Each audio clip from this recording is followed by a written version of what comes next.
A lot of people there. Did you hear that? I know I'm about to go We tell can, him to now shut we can. up. She's got a party going on and she didn't invite us. I feel bad. I feel left out, but it's okay. I'm often the last thought about. So I'm often the one that's left all by Look, myself. it's literally my last night here, so there's like 11 people here. It's all right though. We'll hurry up and get done so you can get back to the fun. No, we're good. I just want them to be quiet. My God. All right. Shut your cake holes, everyone. Right? I promise. I'll make sure I mute. Shut up, everybody. Just walk into the room with a roll of duct tape and just give them that mom look, and they'll all shut up. And then yeah, they're adults. Walking in there like an apostle. I bid thee now to shut thy mouth. Listen, you gotta be quiet. Hey, interestingly enough, I have a story about what a real apostle is. That's an interesting one we'll cover probably today during the show. Hello, everybody in the chat room this morning. What's up, guys? Oh, look, Debbie shows up. Hey, there's Deb. Look, it's Audrey. Rocky. No, Rocky's on hiatus. That's why even from watching our show. I don't know. That's why he'll be watching. What a turd! What is he doing during the time? You know, what's he doing to pass the time? Regrouping. Come on now. Regroup. Okay, I got something for him to regroup. All right, everybody, shut up. It's time to go. Well, actually, no. It's going to be in 10 seconds, so I can time all the play right, all that stuff. Jeez, come on, Aaron. 5 seconds. All right, now everybody, shut up.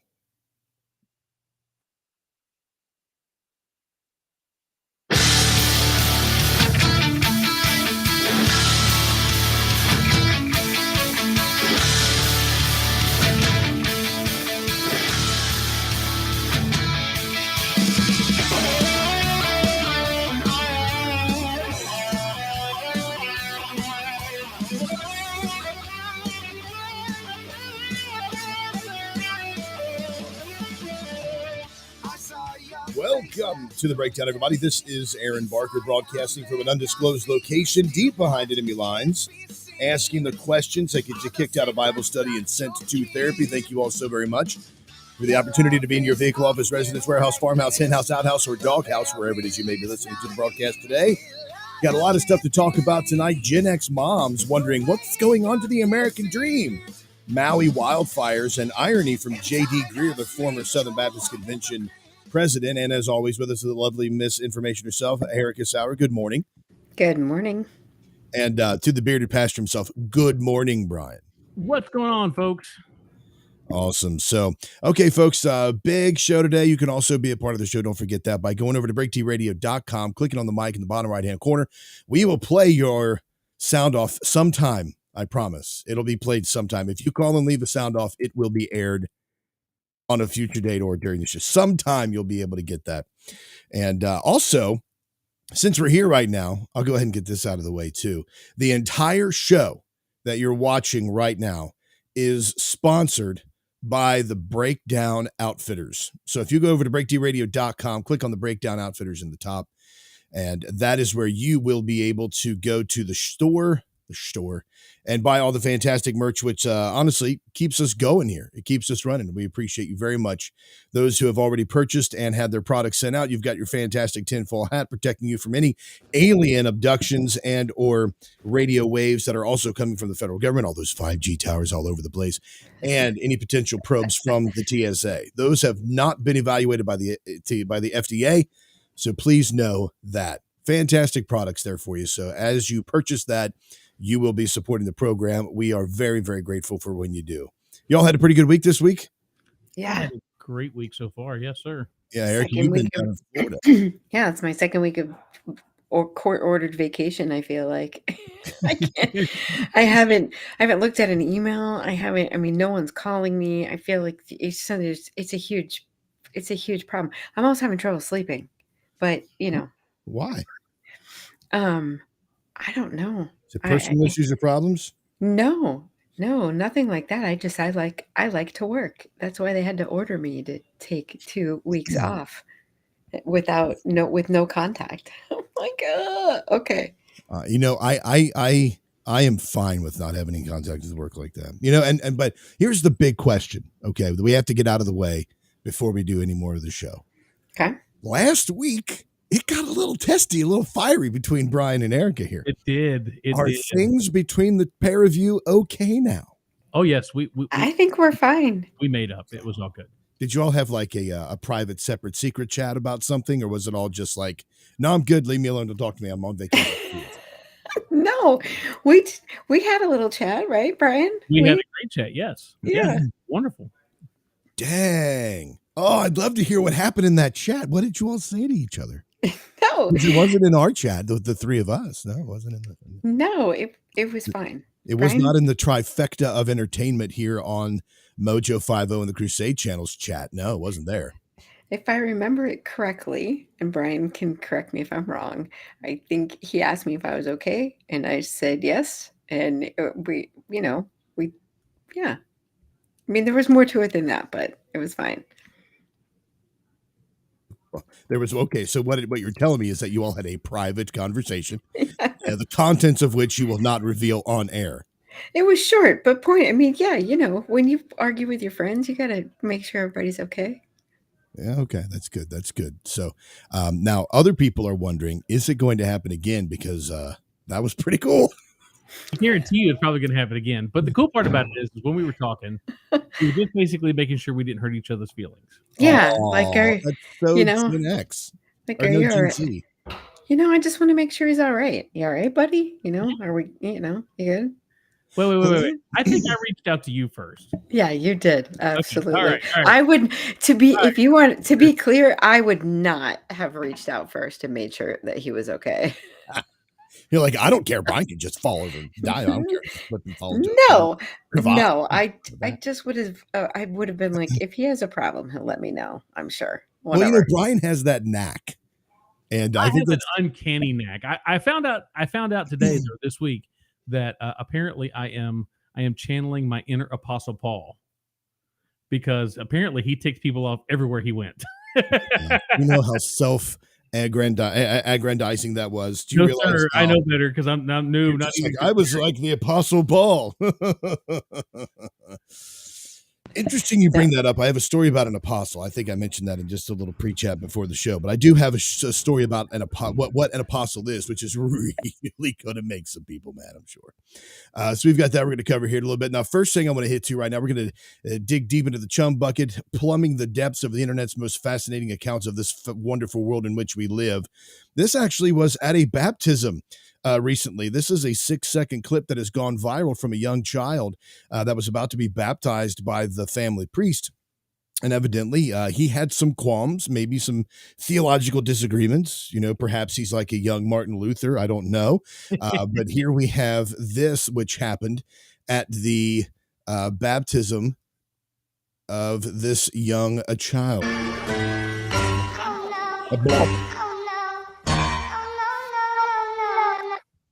And then it just like you see all the terror on the family's faces as he smacks the sacred book down right into the holy baptismal water. They said that the priest actually just went ahead with it and picked the book up and was a champ about it and continued with the baptism. Erica, there you looked mortified when you saw that happen. I can only imagine. I mean, I've had several 2 kids baptized, and I mean, apparently the child doesn't believe in pedo baptism.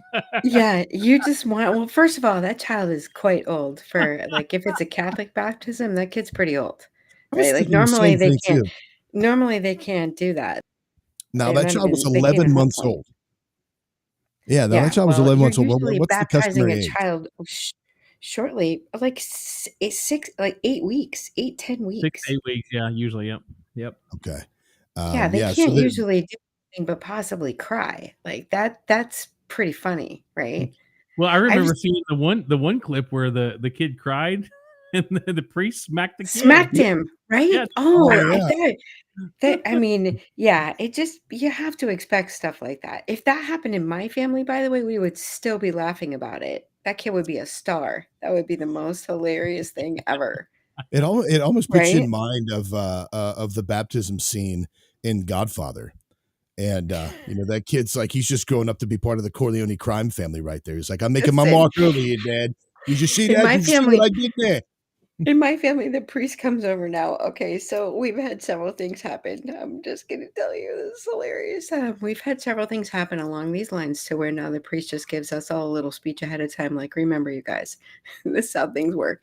My cousin Lauren got married, and she's standing. We're watching the video, and the priest is standing right next to her, and we couldn't hear it at the time.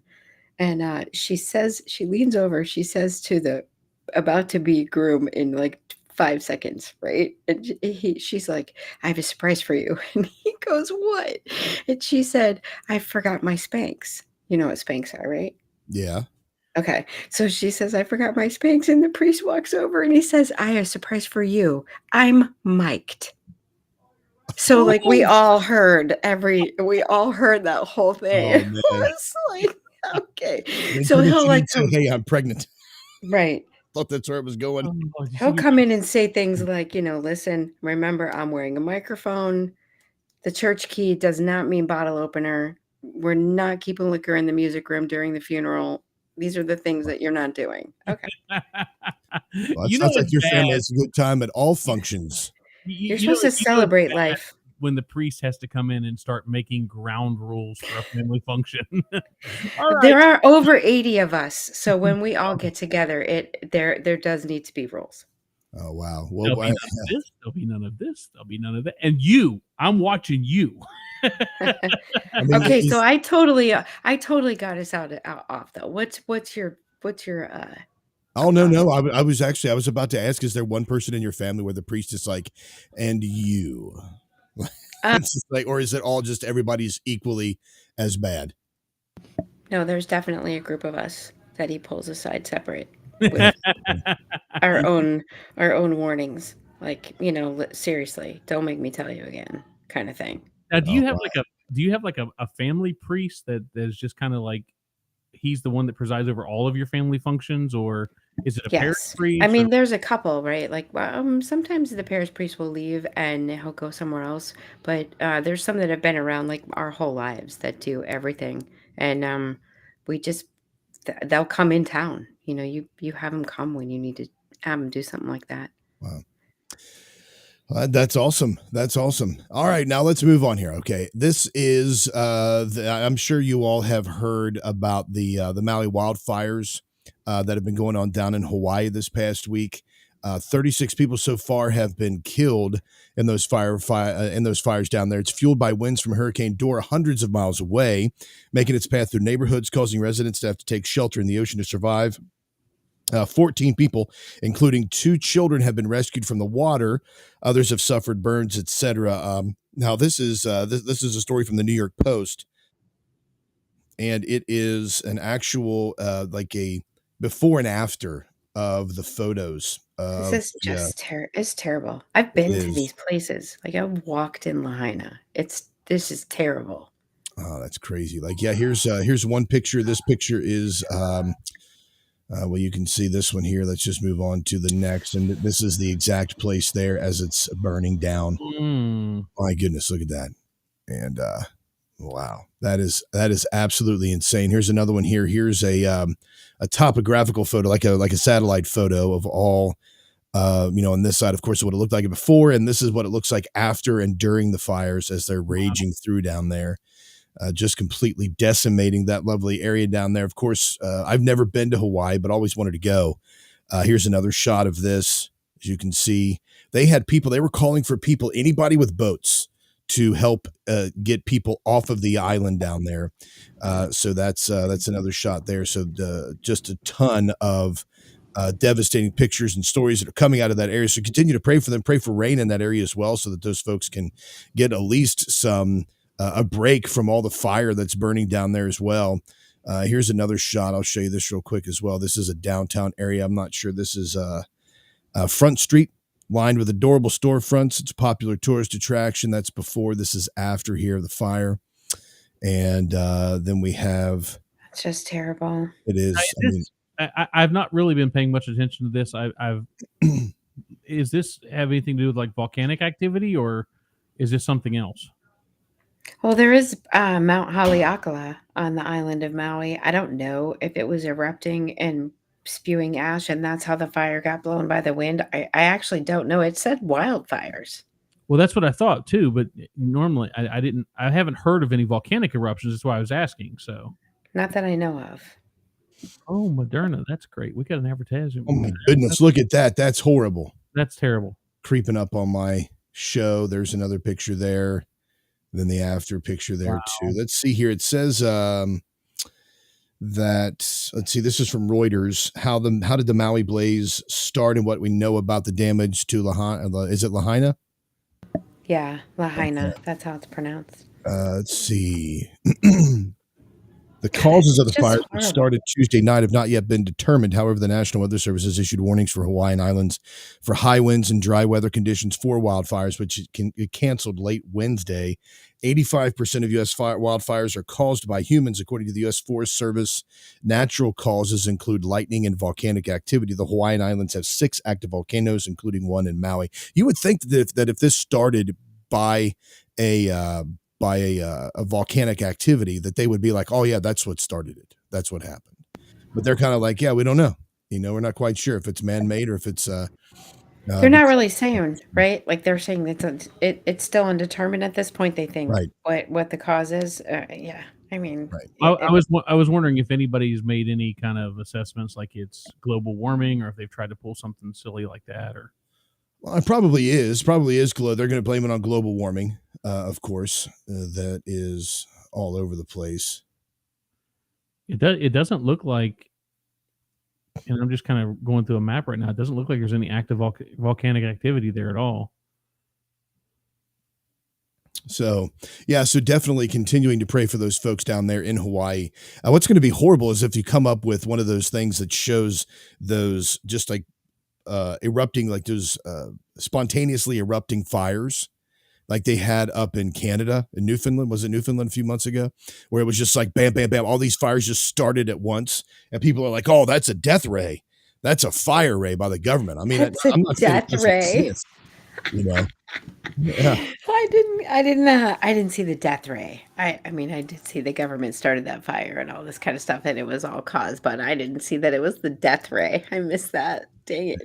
Yeah, it was like they were talking because they do have technology where you can have directed energy and heat that causes fires, and they blame a lot of those in California as well on these machines that have the ability to direct a heat beam or an ignition beam towards an area and erupt the fire. That's why they're, the people suspect that. And also, if you watch some of the footage from the Newfoundland fires, no, it was Newfoundland. It was like right in Canada, right across the border. Anyway, wherever it was in Canada, they had video or satellite footage showing where all these fires just erupted at the same time in multiple spots. It was insane. But continued prayers for them. If you all know any information about that, you can also leave a sound off. Go to breakdradio.com, click on the mic in the bottom right corner, and we will be able to help you out there. It's funny here. You come across these stories as well online. They're different, really different takes from different parts of people and different sects of society. This one right here, Tori Spelling, you know her from 90210. She has, over the past few months, she's getting a divorce from Dean McDermott. They split up. Now, some people have reported that she's living in an RV and almost like a squanderous lifestyle. Of course, she does. She hasn't walked away from her millions of dollars that she has. Like her family was really heavy into acting as well too. So she has. Aaron Spelling is like Aaron Spelling is like a massive director producer. Like, how is she down and out? I'm confused. She's not. That's the thing. So let's see here. Net worth of Tori Spelling. I was going to say that's probably a really, really, really nice RV. Well, it says here that she has. It's ranging. You know how these things are. That's one of Don Newen's buses. It's ranging from $250,000 net worth for Tori Spelling all the way up to $1.5 million. So anyway, so evidently she's been living in an RV. A friend of the actress believes that she left her $1 million listing Los Angeles star Josh Flagg's $9 million mansion to live in a modest RV so that her 5 children understand life isn't always glitz and glamour. I think her saying no to Josh is just saying thank you. I appreciate it, but I'm good. Barstool Sports personality Joey Camasta tells Page Six. He's, I guess what he's saying is that her thought is, I'm going to teach my kids this lessons of resilience and show them that mommy was raised with the money and it didn't get me where it should be. I want to teach you kids that working hard and doing what it takes to care for your family and stay together is ultimately what's important. Now, I don't know if that's an exact quote from her or if that's Kamasta's opinion about what it is that she's saying here. But here is the RV that she's been living in, evidently to show her kids that you don't need money to succeed in this world, I guess, and be happy, which is always what people with all kinds of money say. That's the RV right there. It's a Sunseeker, so it doesn't look to be a very large RV. I'm not sure if this is Tori. I don't think this is Tori Spelling right here. I think it might be her right there. Regardless, this is where she's been living. Now, I don't know. I mean, it might be one of those things where they're like, oh, the cover story is she's just teaching her kids a lesson. And then the other story might just be she's broke as all get out, and we don't want her to be embarrassed. She's broke as a joke. I mean, It seems extreme. Isn't that an extreme lesson? I mean, can't you take them to work at a homeless shelter and make them work? Isn't that a little? you're kind of breaking up there on us, Erica. Oh. Is that just me or did we lose Erica? I don't know. Can you hear me? She was getting kind of. We Can can you hear hear you me? now, but you're. I can hear you now. We can hear you now. Yeah. Actually, let's just ignore it for the rest of the show, Brian, while she says, "Can you hear me?" And then every now and then just. Hey, I faced the wrath of Erica last week. I'm not doing that again. Let's see. So the dad, evidently Aaron Spelling, left all the money to his wife. And Tori and her husband were very bad at handling money, and their tax problems alone are mind-blowing.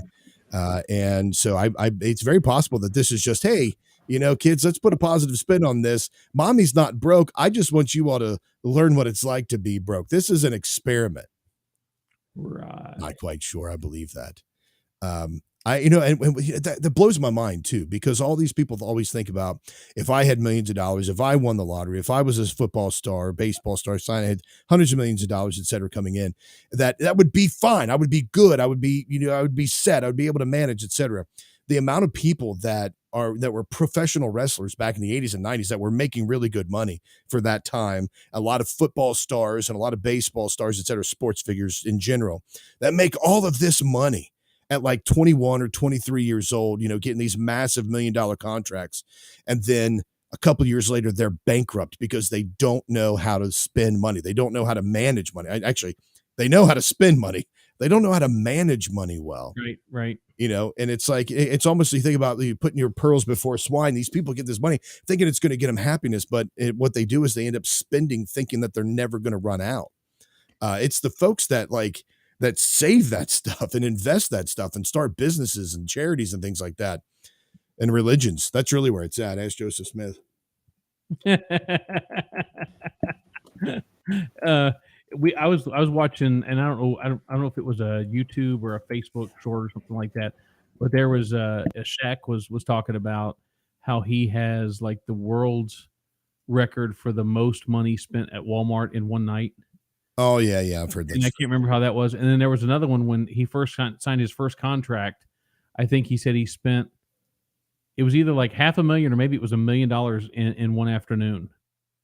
Because he bought 2 cars and he bought his dad a house. It was something crazy. Yeah, I think the way that he spent all that money at Walmart is because he walked in one day and paid for everybody's, everybody that was in line, or paid for everybody's stuff. Well, that's not the story I heard. He actually was moving to a different city, and he was waiting for his stuff, and so he went in and bought TVs and laptops and printers and all kinds of stuff. Oh, yeah, I've heard that story before. Yeah, I've also heard that he bought that he paid for a bunch. I've heard that too. Yeah, I've heard several celebrities have done some things. Yeah, yeah, that should be that. I don't know what church Shaq goes to, but that should be the church helping people out like that as well. It'd be nice. Yeah. But what's funny is you see something like that where Tori Spelling, of course, comes from money. She's like Hollywood royalty there. And then there's a Gen X mom. I can't play the video because she curses in this video, but there's a Gen X mom asking what happened to the American dream as her kids struggle. She says the world has changed. And what she says in the video, she disclosed her frustrations and worries for her adult kids who are 28 and 25. She said she feels helpless as a parent, that she can't help her kids. She said, "Where did the American dream go?" She admitted that she thought teaching her kids what she had learned would be enough, but the reality is a lot harsher. She says there's a difference between struggling and drowning. She said now you have to be making six-figure salaries to get a decent, tiny little place to live. She said, I thought that by teaching them what I learned, which is you work hard, you get a good job, you're going to get the things in life you need, right? It worked for me. Why wouldn't it work for them? Because it doesn't. The world has changed, and now I feel I see them struggling. And before my generation comes at me, yes, I understand struggling is part of life. We all struggled. But there's a difference between struggling and drowning. So, I mean, and this is really an economic issue as well. I mean, back in the day, you were able to make a lot of money, a decent amount of money, but things cost less back then too. I mean, a job that we used to get, I'm sure when the three of us were first starting out, where we would be making like $4 or $5 an hour, now is a $15, $18, $20 an hour job. And I'm talking like flipping burgers at McDonald's or working at Shoe Carnival or someplace like that. There are so many places that have these various pay scales. And that's because they're paying that because their kids, because people are paying more for groceries and all that stuff as well.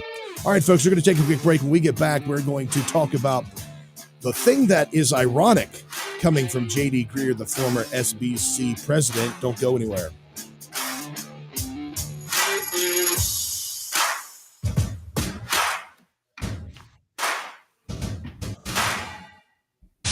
Ask little questions that get you kicked out of Bible studies and sent to therapy. You're listening to The Breakdown.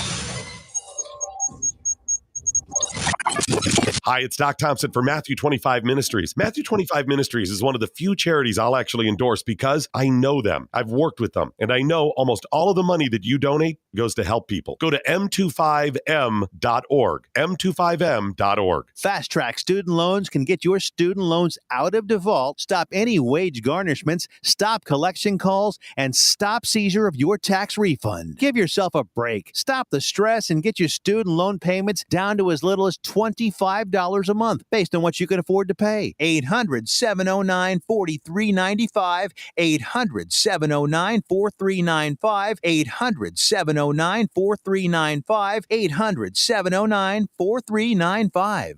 Why have thousands of aspiring authors teamed up with Christian Faith Publishing to publish their book? Because Christian Faith Publishing is an author-friendly publisher who understands that your labor is more than just a book. We provide authors freedom and flexibility throughout the publishing process, professional book editing, award-winning design, and some of the highest royalty structures in the publishing industry. And as always, you will retain 100% of the rights to your book. I was looking to find a company that I could trust, one that assisted in the editing process completely. The most important qualities that I was looking for was a publisher who was honest and upfront, no hidden costs or fees, and owning the rights to my own work. Christian Faith Publishing will publish, market, and sell your books in all major bookstores, online booksellers, as well as specialty Christian bookstores. Call for your free author submission kit. 800-978-4812, 800-978-4812, 800-978-4812. That's 800-978-4812. Oh, hi. Didn't see you there. I was busy eating this delicious meal from preparewithmojo50.com. You look hungry. Do you want some? Of course you do. Get your own. You can go to preparewithmojo50.com. That's preparewithmojo50.com. You can't have mine.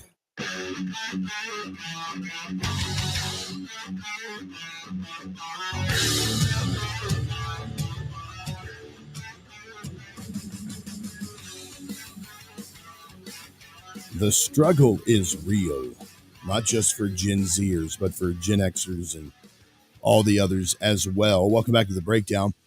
Just to go back to that story real quick, not to spend a huge amount of time on it, but the reason the American dream has not failed. What's failed is the American system has failed. Right. The American system as it's been set up in the Federal Reserve and the fluctuating interest rates that they do, the way that they decimate the buying power of the dollar, and they turn somebody's hard-earned dollar that they get in a day's work, they've devalued that. They continually devalue that. And by fluctuating the interest rates, by changing the dollar, by manipulating that in the economic sphere, it causes the massive inflation, which is why people are paying so much for groceries and so much for the apartments and for the homes and all that. So I mean, it's dictated, unfortunately, by the market, and the market is controlled by the Federal Reserve. Well, So when people you say start, something like the American dream, it's not necessarily the American dream. You work hard. And I think it's a misconception of the American dream, because there's a lot of things that falls into the realm of consumerism. Like you look at the Amish, and even to a certain extent the Mennonites, and they don't need to buy into the system, into Social Security, the safety net, or the Federal Reserve, or the wages that you earn.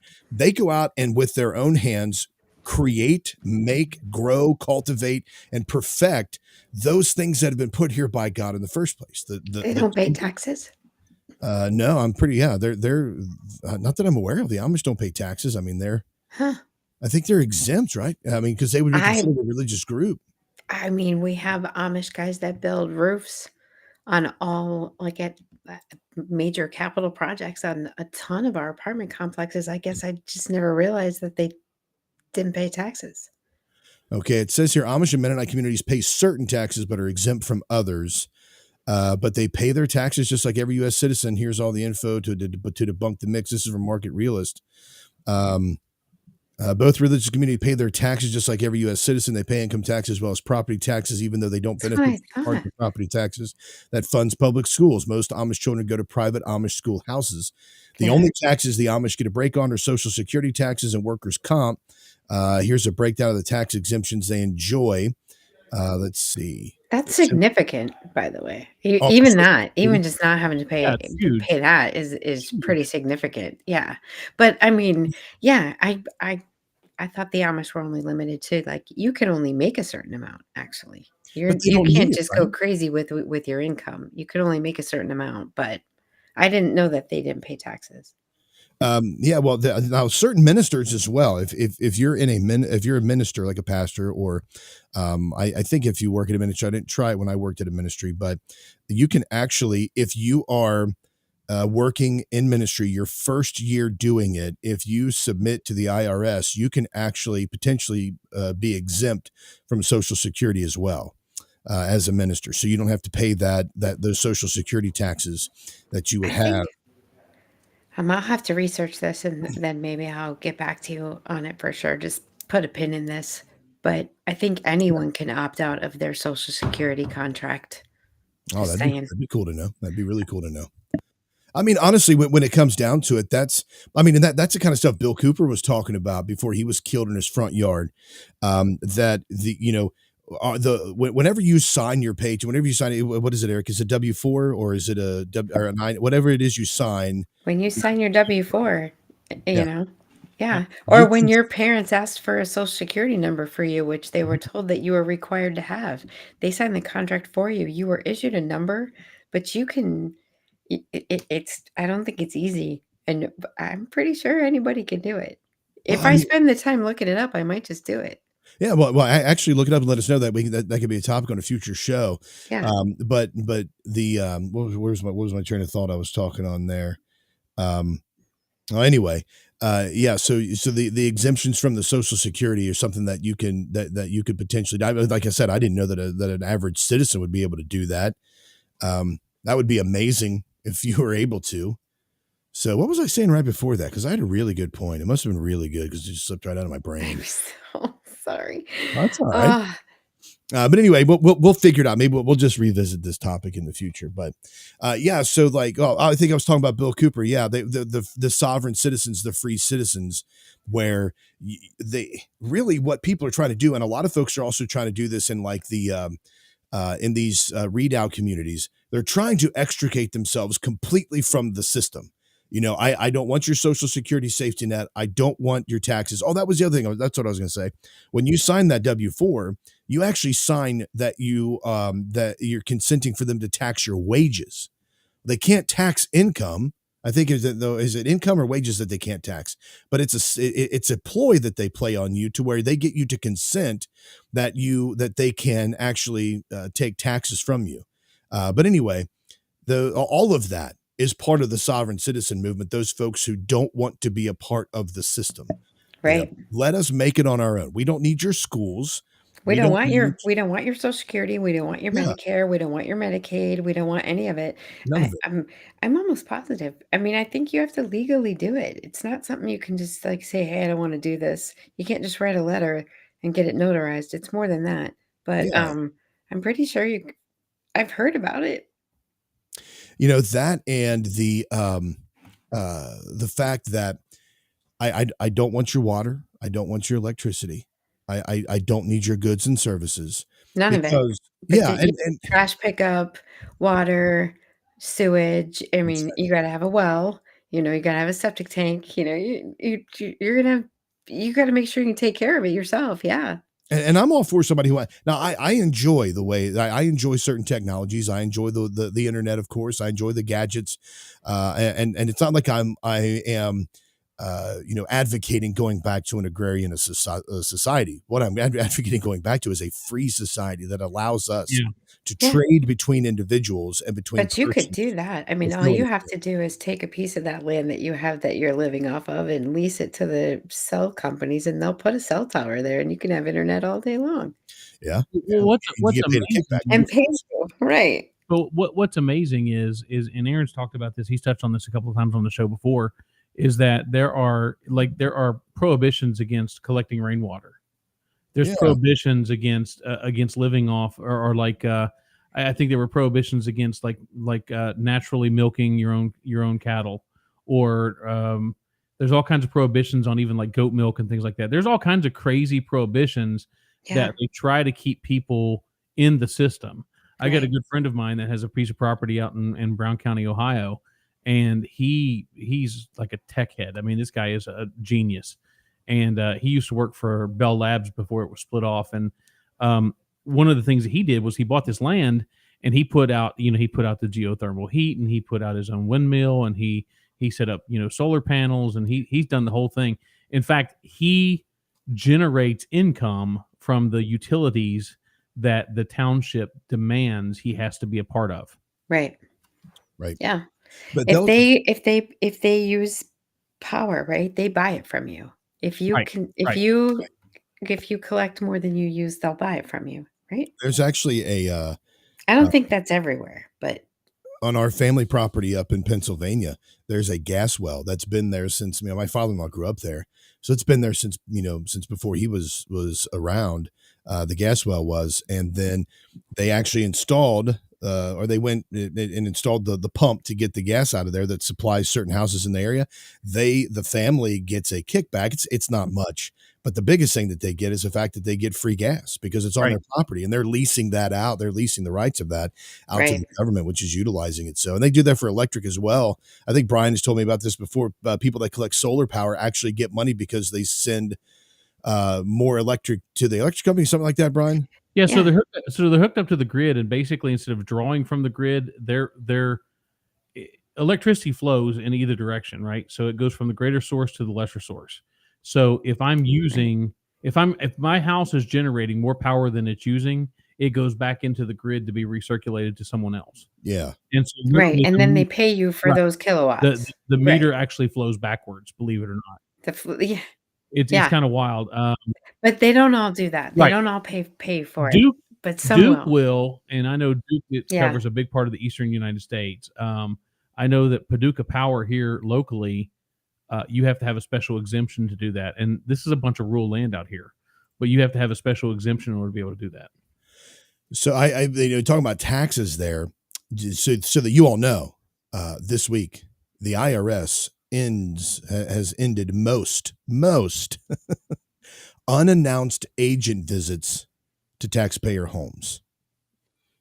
What? I'm just curious when they were ever doing unannounced visits to taxpayer homes. Oh, they were. They have a whole Oh, agent. yeah, Yeah, they absolutely were, they right? I mean, they were armed yeah. IRS agents carrying weapons. What are you talking about? Yeah, so it says I here. knew that was the ATF. I didn't know that was the IRS. Oh, yeah, the IRS has, Oh, yeah, they have no. door-to-door Yeah. collection agencies for people who are deficient on their taxes and haven't paid them. Absolutely. You know, we have the Biden family who is raking in billions of dollars by using power to take away their power, meaning their position, their power, their authority, to circumvent the regulations. Right. And they're making all of this money from overseas. Nothing is happening to them, by the way. But it says here the IRS has announced a major yet common sense, and we'll see why it's common sense in just a moment. Common sense policy change that will put an end to most unannounced agent visits to taxpayers' homes, mostly because of security concerns. The move, effective immediately, reverses decades of policy that saw IRS revenue officers knock on doors of taxpayers' homes without forewarning in attempts to resolve delinquent tax matters. The reason for the change, according to a statement by the agency, is to lower the risk that anxiety-provoking surprise home visits by tax enforcement agents could spiral out of control, posing a hazard to both taxpayers and agency field officers. Shocking. Experience shows that now here's what I love, and I guess this is the quoting fingers common sense part that they're talking about. Experience shows that unannounced door knocks at homes and businesses were high-risk encounters, with agents routinely facing hazards and uncertainty when making surprise visits, according to the IRS. And all I can think about is that scene in Oh Brother, Where Art Thou, where the little kid comes out and he goes, "You from the bank?" Paul said, "I could shoot the man from the bank." I mean, what did you think was going to happen? Yeah. What did you think was going to happen? I mean, people are willing to crawl on their floors if they think Jehovah's Witnesses are knocking on the door. What do you think they're going to be willing to do if it's the IRS? I open the door and wait for them to come up the driveway. Come on. I would give anything. I would throw my door wide open to Mormons and Jehovah's Witnesses, Seventh-day Adventists. I don't care who it is. I'm like, stop it. You know, I played hat to that until I got my son went to first communion, and when he came over and he said, "I can't believe you did that. You're going to hell." And I was like, "Okay, don't come anymore." Like, it was fun, but now it's not fun. Now you're not discussing anymore. Oh, okay. You know, yeah, you gotta. I'm a little lost here, Eric. I'm not sure I know what you're saying. Okay, so the same guy from the Mormon church used to come to my door all the time, Oh, right? yeah. And I'd be like, "Okay, sure. What do you Let's got? talk. What do you got?" Let's Right? ditch. And so, and at the time, you can imagine, I'm like, I'm Catholic. I'm about to, I have 2 kids. I'm about to my son's about to make his first communion. And he was like, "Oh, we need to talk before you do that. That's a big decision, kind of thing, right?" And then the next time he came over and I had already done it, he was like, "Oh, I can't believe you did it. You know you're going to hell. You know you're going to Said hell." that to you? Yeah. The Mormon Yeah. missionary said that to you because that, I mean, like, Yep. you should ask him, which hell am I going to? Because the only real hell that they have, the outer darkness in the Mormon faith, is like the 4th afterlife. It's like the 4th area of afterlife. That is reserved for apostates who were part of the Mormon No. faith, who were Latter-day Saints, and then became apostate from the faith. That's where they're going into outer darkness. Usually people are going to get to, like, I mean, I entertained it to that point, and then I'm like, says the guy who got his faith from a talking salamander. I'm good. Actually not true, Erica. I know, but But really, it's good to make them angry. It's good it's a nice talking point. Talking salamander. Like, I just say that because now we're not playing. Before we were having fun. Now you're not fun anymore. I mean, like in the afterworld for them, you have the and here's what throws me off. And there's a lot of things that throw me off about the Mormon religion. And I love Mormons. I love Latter-day Saints. I think they're very nice people, gorgeous buildings. I was actually in Salt Lake. I went to Temple Square, spent about 3.5, 4 hours in Temple Square, into the museum, learned a lot of really fascinating things. They don't dig into the deep theology that they have, but they're technically, except for those who are apostatizers from, I think that's the right word, from the Latter-day Saint faith, technically everybody is going someplace good when they die. Like you have the No, celestial. he definitely did not think that for me Yeah. at all. Neither did his daughter, by the way. They were a Oh wow. pair. They You were sure they fun. weren't Jehovah's Yeah. Witnesses? Like, Um, well, I don't know, yeah. maybe. Like, so you have the celestial kingdom, which is where you go with all the really good Mormons go. You follow the Mormon track, you do the celestial marriage, the temple Right. endowments, all that stuff. You get to the celestial kingdom. Then there's the terrestrial kingdom, which Maybe they were Jehovah's they probably Witnesses. were, because Jehovah's Witnesses are a little more bold, telling people they're going. Well, I mean, actually, Jehovah's Witnesses don't believe in hell. They believe in annihilationism. So when you die, you're done. Those were his exact words. You know you're going to Wow. hell. That's So amazing. apparently he doesn't. Okay. Apparently he doesn't know his own faith, right? That's amazing. But yeah. So imagine that. Like, I wonder if you ask people, would you rather have a knock on your door from Mormon missionaries, J-Dubs, or the IRS? I wonder what the answer to that question would be. Okay, come on. Everybody's going to pick either the Mormons or the Yeah. J-Dubs. Yeah. Right? So, yeah, but anyway, they say that this is a common sense step because unannounced visits create what the IRS called public confusion and posed risks to taxpayer safety. Well, I wonder why. Wait, I'm sorry. What do you mean public confusion? How is the public confused by the IRS showing up on people's doorsteps? Well, I would be confused, first off, that the IRS actually has agents to go out and forcibly collect money. I mean, it's theft. It's legalized theft from the IRS. I would be shocked. Right. I would be confused. Well, they're not. Are they going out? Okay. Are they going out and collecting money, or are they going out and they have the authority to arrest you under the guise of the fact that you haven't paid your taxes? You owe money to the government. So, yeah, I mean, like they would have. I'm not sure about the arresting. Yes, they can. That's aspect what of the this. ATF is for. So a lot of people don't know this, but the ATF is basically the armed version or the armed enforcer for the IRS. The ATF is actually the IRS's private military. They're like the Luca Brasi. Well, I don't know if you call them that, but I do know that whenever people talk about the ATF, they don't realize that most of the enforcement actions that you've seen, like from Waco or some of these other really bad disasters, have come basically well, even like Al Capone, they couldn't get him on anything, so they sent the ATF in to get him on tax evasion, right? And they knew who he was, they knew what he was involved in, they just couldn't prove it. At what point, though? At what point is that they're showing up on your doorstep just for that? At this Well, right I think now, it's when you how become, many I think it's do when you they have become a to public send? enemy and they want to make a point.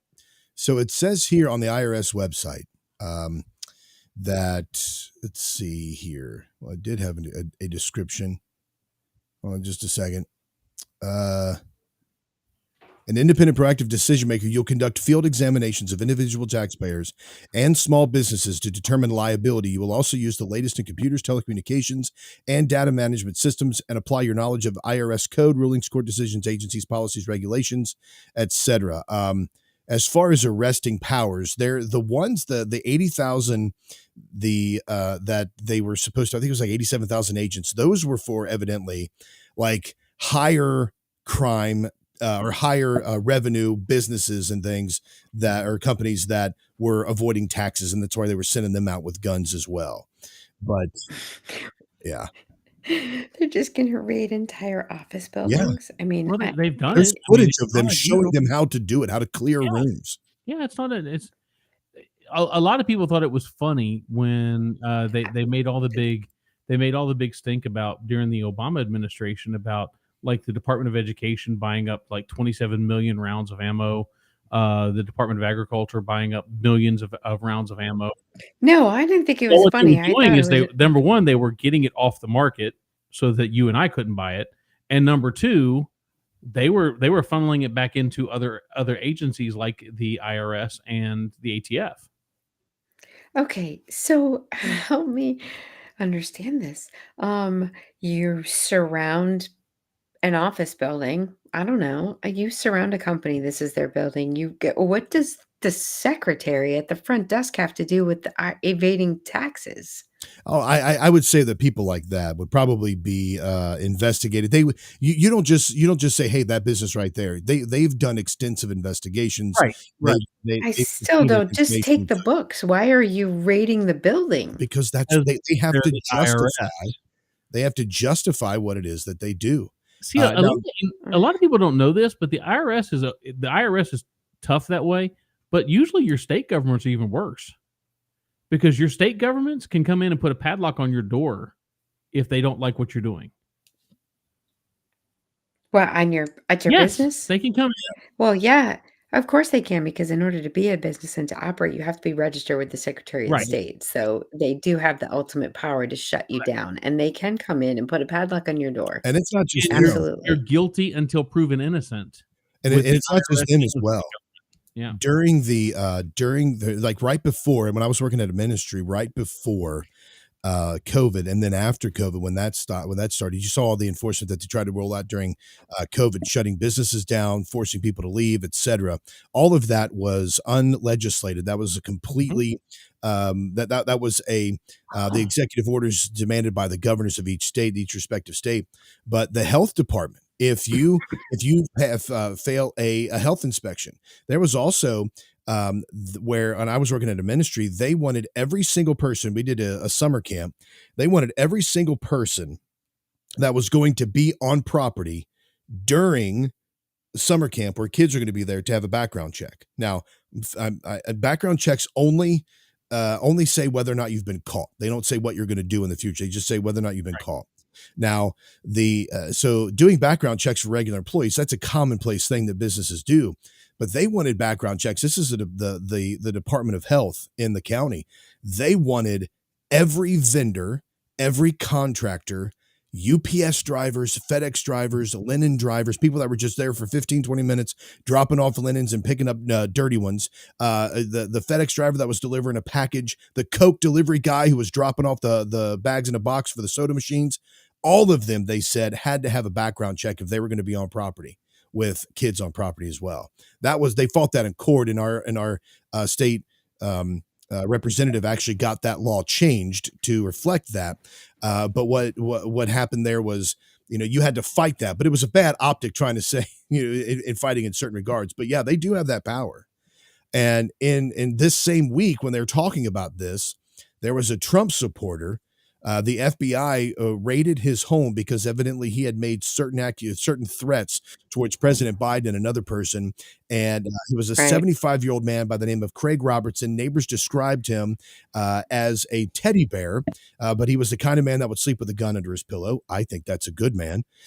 And they raided his home in Utah after he made threats to assassinate the president, and they shot him and killed him.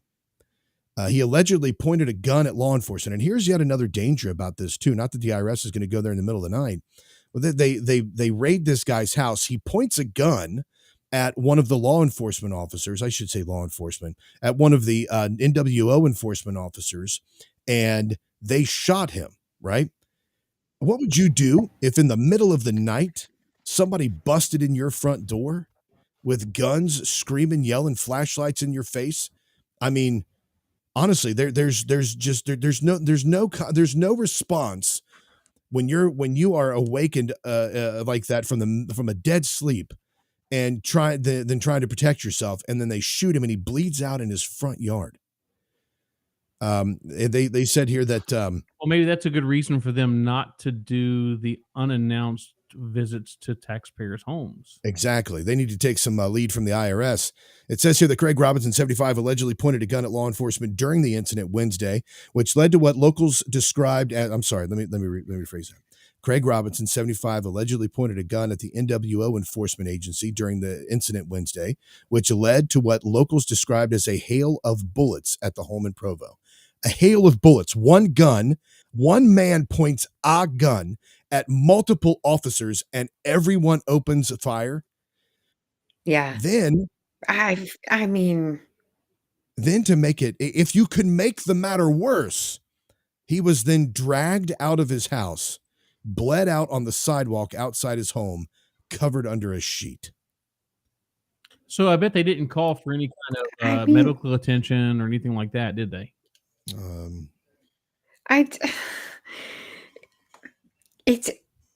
Do we know what the guy said? Was he threatening people? Was that a thing? I mean, were they brave to even show up? Why are you showing up for that? Isn't that just like two guys in suits who knock on your front door and you have a conversation? Yeah, in broad Isn't daylight. that what that is? Yeah, I'm trying to see if this happened in the middle of the night. I may be wrong. Let's see. Brian, if you can find out what time this happened, but yeah, you're right, because he didn't have time. They don't even think he had time to see the warrant, to understand or be given a chance to comprehend what was going on here when these people came in. They said that Came in. I mean, we're talking about they're in your house. I mean, I'm not showing anywhere here. I mean, they say it was a raid. What And locals described as a hail of bullets. right. Now that can only be one direction. If the 75-year-old man's pointing a gun, that is not a hail. That's a trickle at me.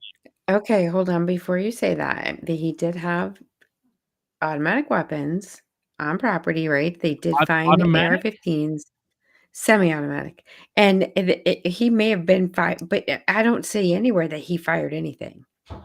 I didn't see that anywhere that he ever fired anything. Okay, here's from the Deseret News. This is from eyewitnesses. Deseret News is out in Salt Lake, but they are Provo's pretty close to Salt Lake, I believe. It is. Craig Robertson came out with your hands up. This is the FBI. Come out with your hands up. That's what residents of a quaint suburban neighborhood pushed against Provo Canyon near the BYU campus say they woke up to in the early morning hours Wednesday. It sounded like it was coming from out inside my house. What followed was a barrage of gunshots. Moments later, authorities carried the overweight elderly man out of his house. So they were in his house. Placed him on the sidewalk, tried unsuccessfully to render first aid, according to the witness. Several neighbors said his body remained on the concrete for 2 hours as blood soaked through a white sheet paramedics placed over him. The FBI, of course, has not released details about the shooting. The neighbors' eyewitness accounts provides the clearest picture so far to the fatal encounter. After the sound of about 6 gunshots, you hear them yell, shots fired, he has a gun, and then a whole bunch more shots, said the neighbor. But anyway, this is... Oh, wait, so he did fire. I don't know. They said that you heard 6 shots. And then shots fired. That's them saying that. Correct. So shots fired. He's not going to say that. So did he fire at them? But it's standard practice for them to yell shots fired when they fire back. So, and would it be wrong? Anything. Would it be wrong? No. But I feel, I mean, what did this guy do? Do you know how many people have threatened President Trump on Twitter? I don't remember anyone raiding their homes. Exactly. BreakDRadio.com is the website. This is this is a murder by the federal government, just the same way that they murdered the followers of David Koresh in Waco, Texas.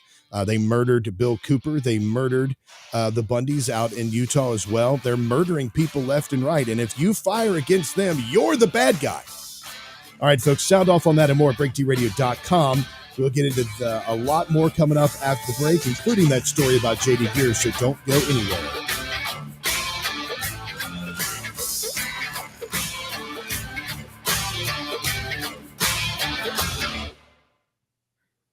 All right, we are clear for the first hour. Okay, it says, I'm not condoning the statements like that, but I wonder why things happen the way they did. It wasn't like he was out waving a gun and making threats in the streets. He was at home at 6 a.m. when a small army showed up to arrest him, including battering rams on the front of their vehicles. The Deseret News has a picture here on the website, and that picture is, let me share this here real quick. That picture is of the house. Here is the window. Let me kill this here. So they tried to go through the window. That's what they did. Jeez. It says here that so the FBI, it wasn't until agents began calling Robertson with a megaphone that the witness noticed the police. They looked out their window to see dozens of agents wearing fatigues and tactical gear with FBI plastered across their body armor. Parked nearly on the witness's lawn was a tactical vehicle. The agents lined up in front of Robertson's door, ordered him to exit with his hands up. When Robertson wouldn't comply, agents attempted to break his front door down, the neighbors said. The thud of a battering ram echoed through their house, at first sounding like a gunshot. The neighbor compared it to an armory door. They could not get it open. That is awesome. Oh my gosh, I love this man. It says here that's when agents used a breaching vehicle to go through the window. The neighbor said images taken in the aftermath show Robertson's window shattered with trim hanging from the frame. What did this guy say? I know, this is what I'm saying. I mean, I don't remember anybody I mean, didn't that redheaded comedian hold a severed head of somebody, Yeah. of Trump? Yes. What about the music video where they actually had a mock where they had like a guy dressed up like Trump? The mock Blew his assassination. head off. Yeah. Right. Uh, I don't remember any of those people being raided by the FBI and ending up bleeding out on the What was that sidewalk. one movie that they were doing when W was president, where they wanted to mock or to fake an assassination on his head as well? Oh, It was I like done in remember black and white, I that. think, and yeah, they were. Yep. So yeah, that's oh my gosh, that's Yeah. I mean, this is what the It hell? says he was the New York Post is saying that he was also taking care of his blind son just before being shot by the FBI. gosh, this is horrible. Absolutely horrible. But nobody's posting what he posted. I mean, I'm trying to figure out.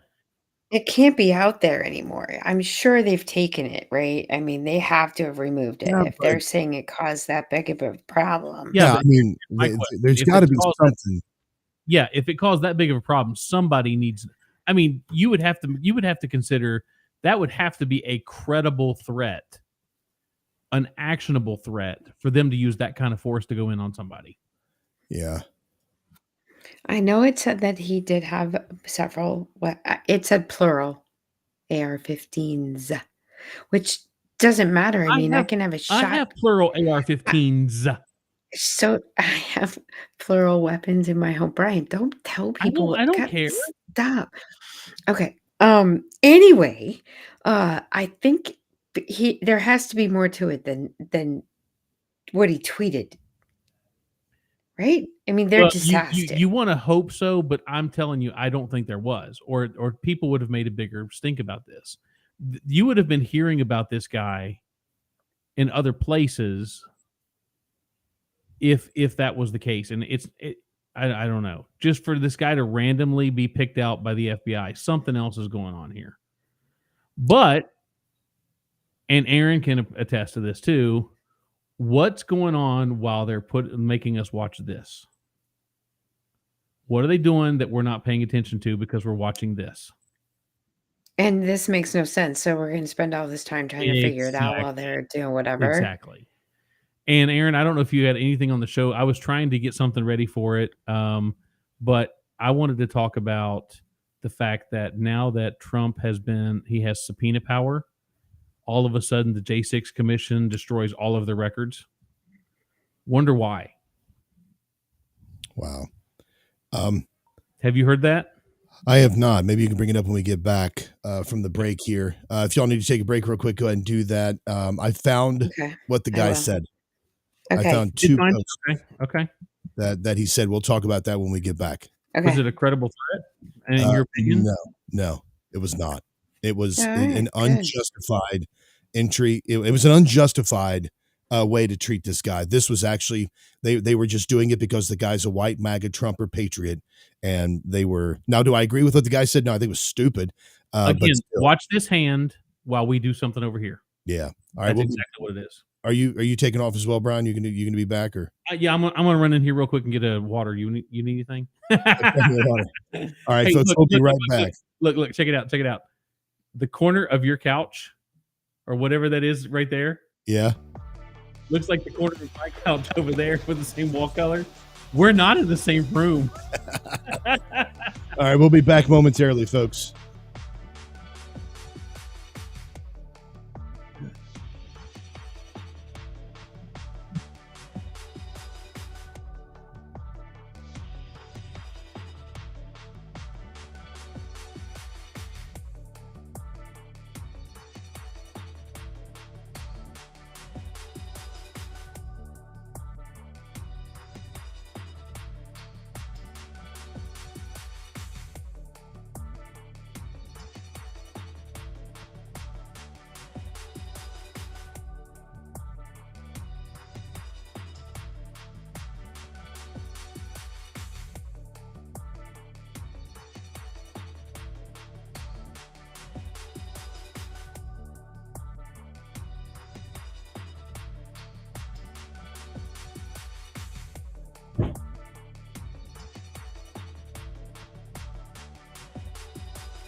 Mute that, Brian.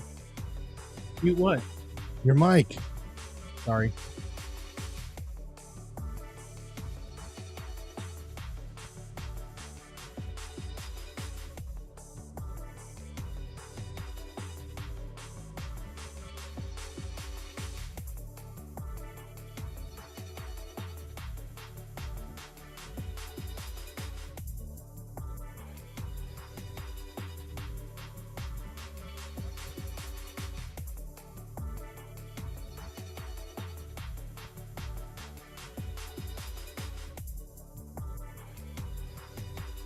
All right, we all good? I'm good. I'm I good. didn't realize you were still recording here. Sorry. No worries. It's all going to go up on YouTube. All this stuff here in Rumble. All right. Fantastic. Yeah. I ain't scared.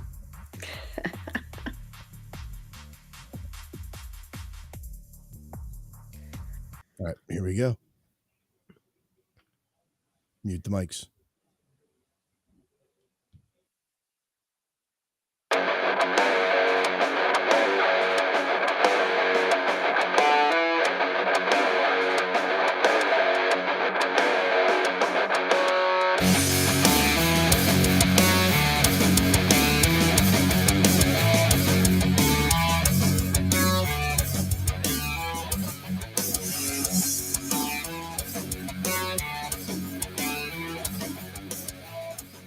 Welcome back to the Breakdown, folks. Thanks for staying with us during that break. You can join us on Rumble, D-Live, YouTube, and Facebook.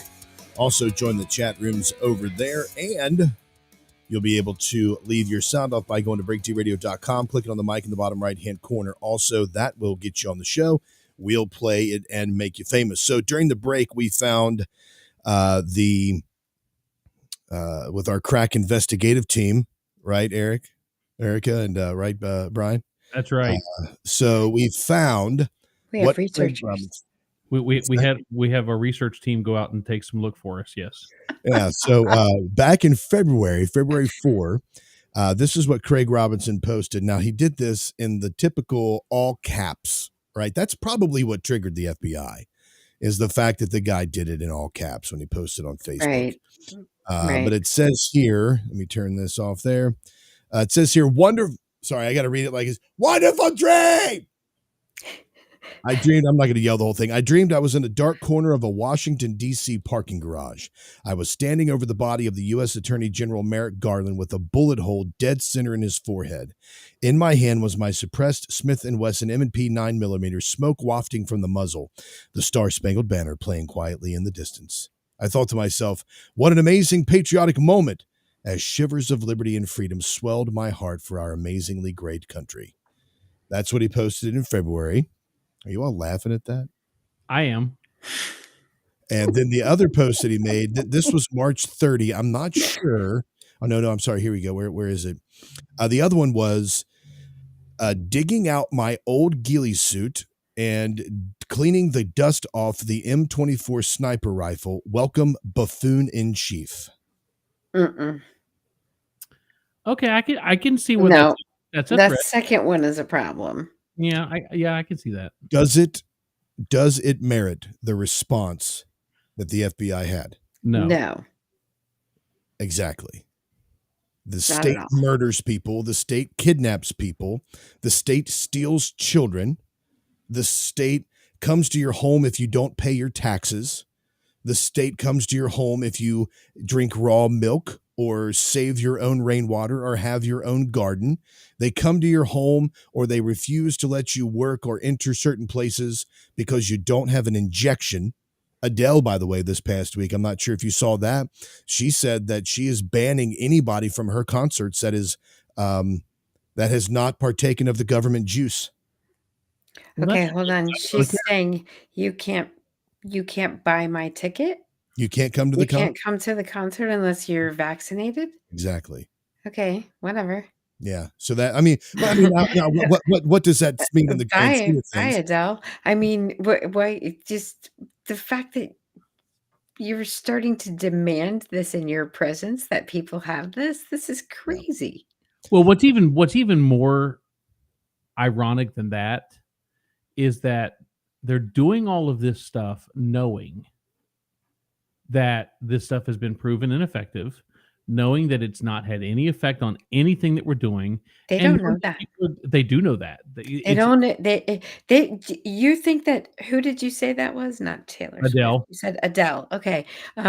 You think that she believes that it's wrong? I think It doesn't matter what she she's believes. all in.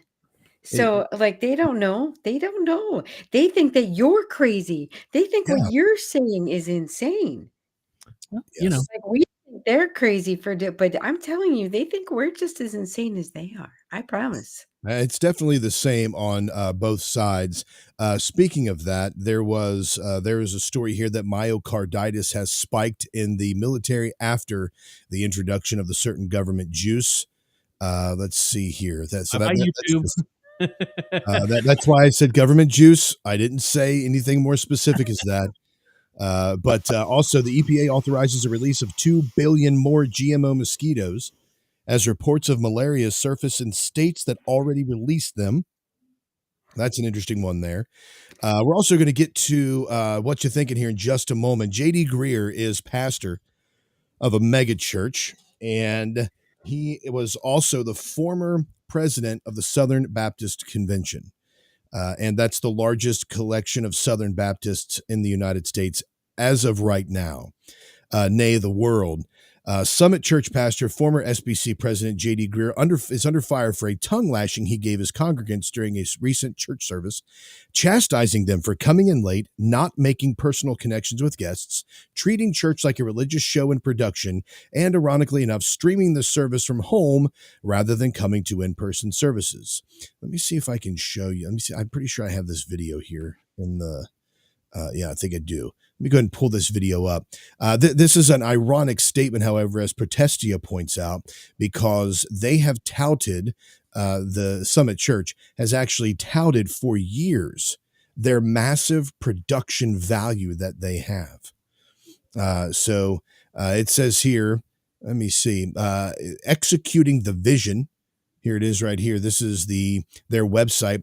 The end result is a state-of-the-art sanctuary with a full broadcast suite, including separate audio and video rooms, 360-degree audio experience, immersive visual elements, including colored house lights, LED wall, and theatrical lighting systems. All these things work together to create a transparent audiovisual experience for those that attend, pointing their focus to the message of the gospel. And he's chastising people for treating church as though it's a production. Here we go with thank you. Let me remove that frame real quick. Here is the video of J.D. Greear chastising his congregants over this. How quickly? Oh, shoot. Hold on. How quickly do you identify and reach out to disconnected people in the church? Or how about people who just look alone at church? Now, let's make this really practical, okay? How quickly do you reach out and talk to somebody who looks alone? I hear so many people complain that they went to some church and nobody ever talked to them. Rebecca McLaughlin, our friend here, she's been here several times. She says, an alone person in the church is an emergency. Your friends, she says, they can wait. Meet them at Chipotle later. At church, you need to find those people who look alone and introduce yourself to them. Then introduce them to somebody else. Now, before we go on with this, this week, I'm going through the process of becoming a biblical counselor. And there are 3 phases, can take several years. I finished the first phase. I'm moving on to the second phase. I'm very excited and extremely intimidated and scared. I don't think I've ever been this scared. Congratulations, by the way. Really? Wait, are you scared? Really? Oh my gosh, yeah. I mean, and I am, when I say scared, I feel woefully inadequate to sit across the table from somebody and them tell me, oh, my 13-year-old daughter is cutting themselves. Right. My husband cheated on me. My wife left me for another woman. And you know, I have body issues or things like that. I'm like, I sit there, I'm thinking, oh my goodness, I'm going to be responsible for walking alongside these people and pointing them to Christ. I'm just a sinner helping other sinners. And what is it that Rich Mullins said? I'm just a hungry beggar telling other hungry beggars how to find bread. I mean, that's honestly, so I'm scared to death of that. Okay, Of well, having to let do me that. tell you something. Congratulations, because this is huge. And by the way, we are all broken. If you were going to stand there and tell me that you weren't and that you were, I would be like, you are not the counselor I need. That would not work. I'm like, no, this isn't going to work. I'm going to need someone who's a little more off. I tell you, I am. I'm Such a cracked counselor too. That's awesome. Well, I mean, we're all broken. We are exactly, and I just it's like, and I read actually Jay Adams, which is one of the guys who really spearheaded the biblical counseling movement. It used to be called Nouthetic counseling, but one of the things he was talking about in meekness was essentially saying this. This is kind of a paraphrase quote: is that you talk to somebody, it's like, hey, I'm talking to you, I'm counseling you through this issue that you're having. In the future, I may need you to counsel me through something else as well. So I'm not professing to have a huge theological brain. I'm just saying, hey, here's my knowledge that I've acquired, and here's the way that I've seen it work in the scriptures. So that's what I'm trying to do for people. But anyway, what he's saying here is everything that a church should be hearing. As far as are you reaching out to other people? Are you seeing those folks that are lonely? Are you seeing the broken? Are you seeing the ones who are tired? Are you seeing the ones who legitimately need help? When you go to church, you see your friends. You obviously, that's the fellowship of believers, where you gather together with other Christ honoring believers, and you worship together. You partake in the sacraments. You listen to great singing, and you sing together. You hear great preaching, supposedly, and it's also a place for us to be able to reach out to others. So if you're not doing that, if you're more concerned about being in a social club, then you're not doing it right. So everything he's saying here is correct. The problem that people have is that these churches focus so heavily on blaming others. You're leaving early. You're coming in late. You are not doing, and all the while they have this seeker sensitive mentality. Seeker sensitive meaning they do everything they can to display them as a church that the world can like, all the while neglecting the greater things of their responsibilities, like good gospel preaching, good exegetical preaching, etc. So can I ask a question about that, Aaron?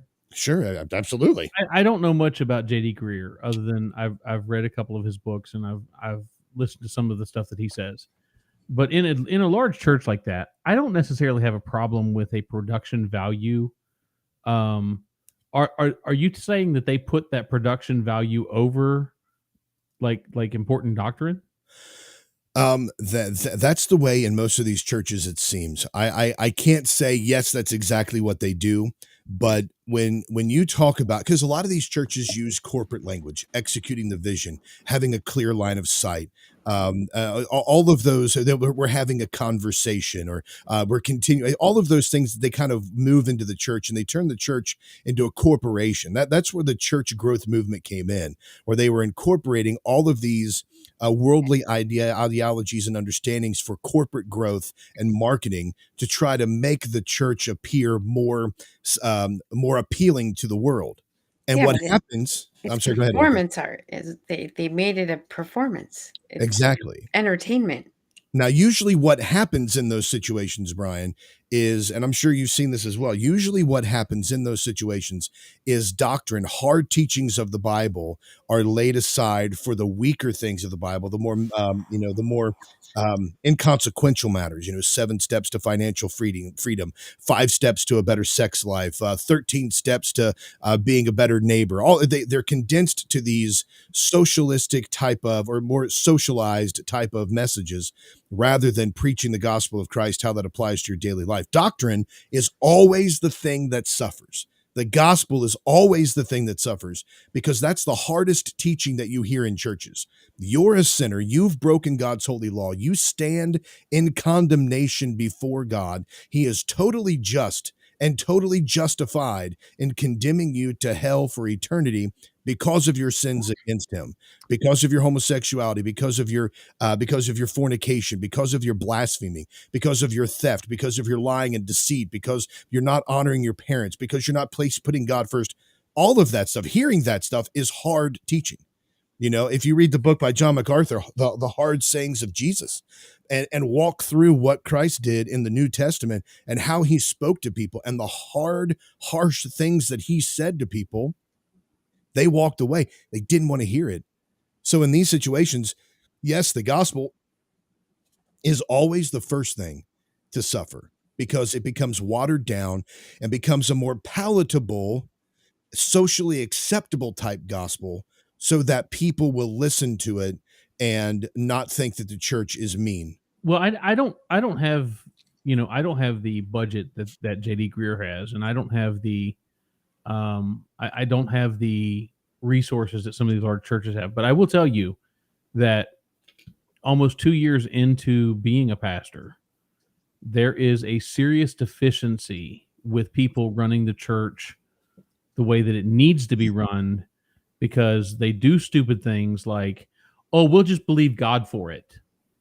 That's all well and good, but you've got to work within a budget. You've got to work within your means. You've got to do the things that you're supposed to be doing, and I think you have to do it properly. And the reason why I say that is I think that there needs to be a medium somewhere in the middle where, yes, there are business aspects to a church because it's an organization. You deal with time, people, and resources. Plain and simple. You have to have a business mentality when it comes to time, people, and resources. Well, they have people. They have that in regards to a gift, like one of the gifts of that God has given to people, apostles, prophets, evangelists, pastors, teachers, etc. But He gave the gift of administration. Where would we be without a coordinated, disciplined, scheduled person that is an administrative mindset? Agreed. That doesn't keep things on track. We need those as much as they drive us crazy in life. Here's the other thing. As a tech guy, even in a small church where we don't have a big budget for all the production, I tell you exactly what I do is anything I can use, whether it be like the software we're using now, or whether it be like OBS, or whether it be Photoshop, or whatever that I can do to make us look better, right? Anything that I can do to give us a better profile out to the world, I want to be attractive to the people that are passing by. Well, there's nothing wrong with excellence. There's nothing wrong with doing something well. You know, if you have people up there singing that sound like they got run over by a dump truck and beat with a dead cat, then that's not displaying. We're supposed to now. Of course, I'm not pastor-splaining. Hush! Holy cow! Oh man, that's my gosh! So Erica, in the private chat that Bryan, it's not Bryan anymore. It's a private chat. Gosh, I tell you what, Bryan, you got to learn the art of discretion. Okay, the art of discretion. No, I see the importance. I see the importance of doing both. You don't discretion? No, I see the importance of doing both, like what you're talking about. I mean, if I go to my website for our church, I'm going to try to tell people, hey, we're tech forward as much as we can be. We're on the social media platforms, and we have a YouTube channel. And well, I'm just saying, I don't have the fancy words that he has. I'm sure they probably. I don't think that's not what he's talking about. That's not what we're talking about. We're talking about like smoke in church and the music and the lights and the prayers. I don't have a problem with any of that. I mean, yeah, okay. Well, if it's done properly, it's a production. I could see the same thing on Broadway. Now I'm no longer there as a servant.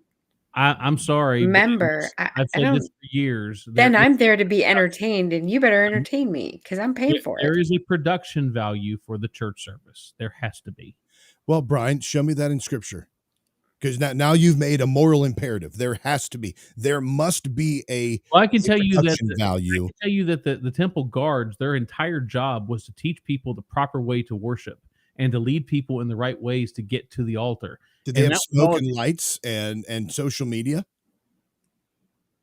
Were they softening the doctrine to make people feel more comfortable and draw them into the let's all be together? We don't know that Greer's doing that.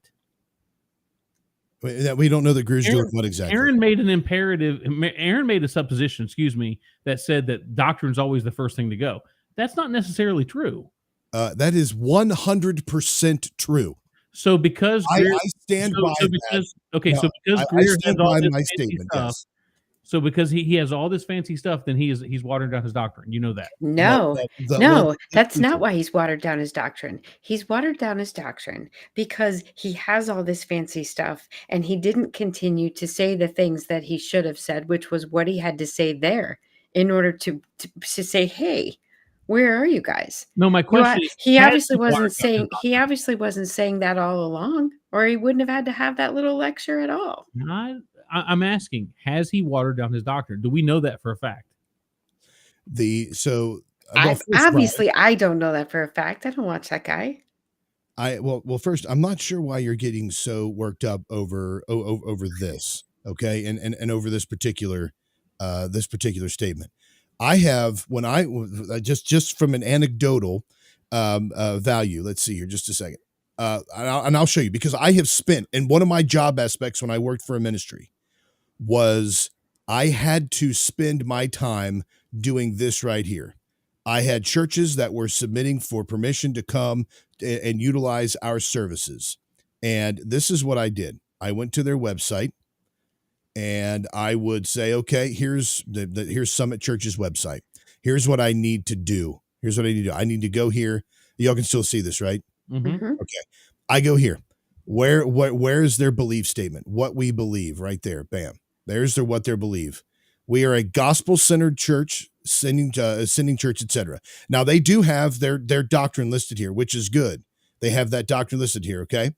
The problem though is that when it comes to the preaching, when it comes to the teaching, that's typically and 100% the first thing that goes in the preaching. Have I listened to all of J.D. Greer's stuff? No. Have I seen videos of J.D. Greer twerking with a homosexual while singing I Want to Dance with Somebody? Yes, I've seen that video. Huh? Does that sound like something that a pastor is dignified? Yes. Greer did that? Yes. See, I didn't know that. Yes. Okay, fair enough. I didn't know that. So what I have found in my experience is that when you go to most churches, and you look at their website, they'll have an about section, and the about section and the faith section. My daughter can attest to this too. She did the same job I did in this aspect of my job. They would go through and give you a history of the pastors and a biography of everybody, but their belief sections and their teaching sections were very lax. But they had all the big production value. Now, is the production value bad? No. First, the reason I brought this story up was it's ironic that J.D. Greer is chastising his congregants because they're treating church like a performance, yet all they do is focus on performance when they talk about all of these things. Now, is it bad? Not necessarily. Is it distracting? Yes, it can be. Can you export these types of churches to persecuted churches in China and India and Africa and the Middle East? No. Are the churches, in my opinion, in China, the underground churches where the congregants are gathered together in the name of Christ, that are partaking of the sacraments privately, and when they sing, they whisper the songs, they just mouth the words because they don't want to get caught and killed and for their faith? Is that a more beautiful service than what you see at J.D. Greer? Absolutely. The gospel has to be the focal point of everything that you do. And the distractions of the lights and the smoke and the coffee shops, which I love the coffee at church. It's really good. But all of that becomes the focus. And like Erica said, you end up going to church for that. That becomes the purpose. When I looked for a church for my family, I looked at 30 different churches in our area. I emailed pastors. I called pastors. I looked at websites. I read statements of faith. I narrowed it down. When I looked at them, not once did I say, is the singing contemporary? Is the youth program good enough for my children? Are they going to get socialized there? Are they going to have a good children's church? Didn't even look for that. I looked for doctrine and I looked for preaching. What is the doctrine like, and how is it carried out from behind the pulpit? Because those are the important things. When you look at Scripture tells us you have your form and mode of worship, the public reading of Scripture, the singing of hymns, the taking of the sacraments, and the preaching of the word. Those four things, and there are several more that are important for a church, those four things are essential. If you have those and you're singing exclusive psalmody or you're doing a cappella music, that is fine as long as the doctrine and the teaching are center. And that's my diatribe. I'm going to have to go ahead and say that even if your doctrine and your teaching are centered and you're going to play Diana Ross during communion, we're going to have an issue. Well, again, I think there needs to be excellence in what we do.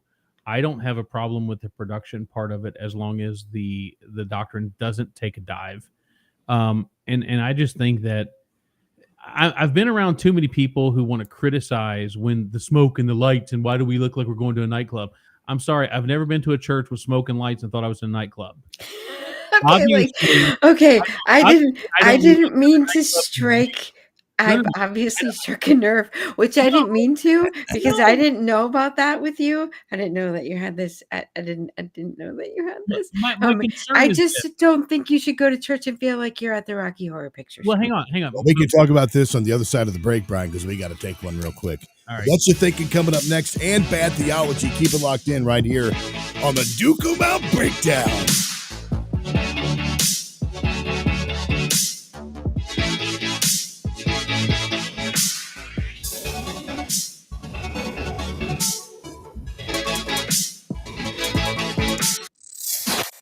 Fighting for your right to be wrong. Mojo 50. Supply chain disruptions, shortages, panic buying. Unfortunately, they've all become facts of life in 2021. The good news is you have preparewithmojo50.com as a hedge against all the craziness. At preparewithmojo50.com, not only will you find emergency food supplies. Remember when that seemed like a fringe conspiracy theory thing to do? Not so much anymore, right? Not only will you find the emergency food supply, but also water filtration, air filtration, all sorts of other tools that you can use in the event of an unforeseen situation or emergency, which with every day that goes by seems more and more likely. Better to have it and not need it than need it and not have it. Preparewithmojo50.com. If you want to keep food on the table, if you just want to maintain some sense of normalcy, preparewithmojo50.com is the answer. Preparewithmojo50.com. Let's be honest. Wheelchairs are heavy, bulky, and ugly. If you carry a wheelchair in your car to take care of a loved one, you know how hard it is getting that clunky, old-style wheelchair in and out of your car. Introducing the Feather Chair Wheelchair. At 13 pounds, it's the world's lightest wheelchair. It folds in seconds and fits neatly in your trunk, backseat, or closet, so you can take it everywhere. And it's only available right here. Order yours today and get a free wheelchair case, a $50 value, yours free. The Feather Chair. The world's lightest wheelchair is just $4.99 with easy payments as low as $16 a month. Sorry, no Medicare or insurance accepted. So call right now to order yours. 800-823-5826. 800-823-5826. 800-823-5826. That's 800-823-5826.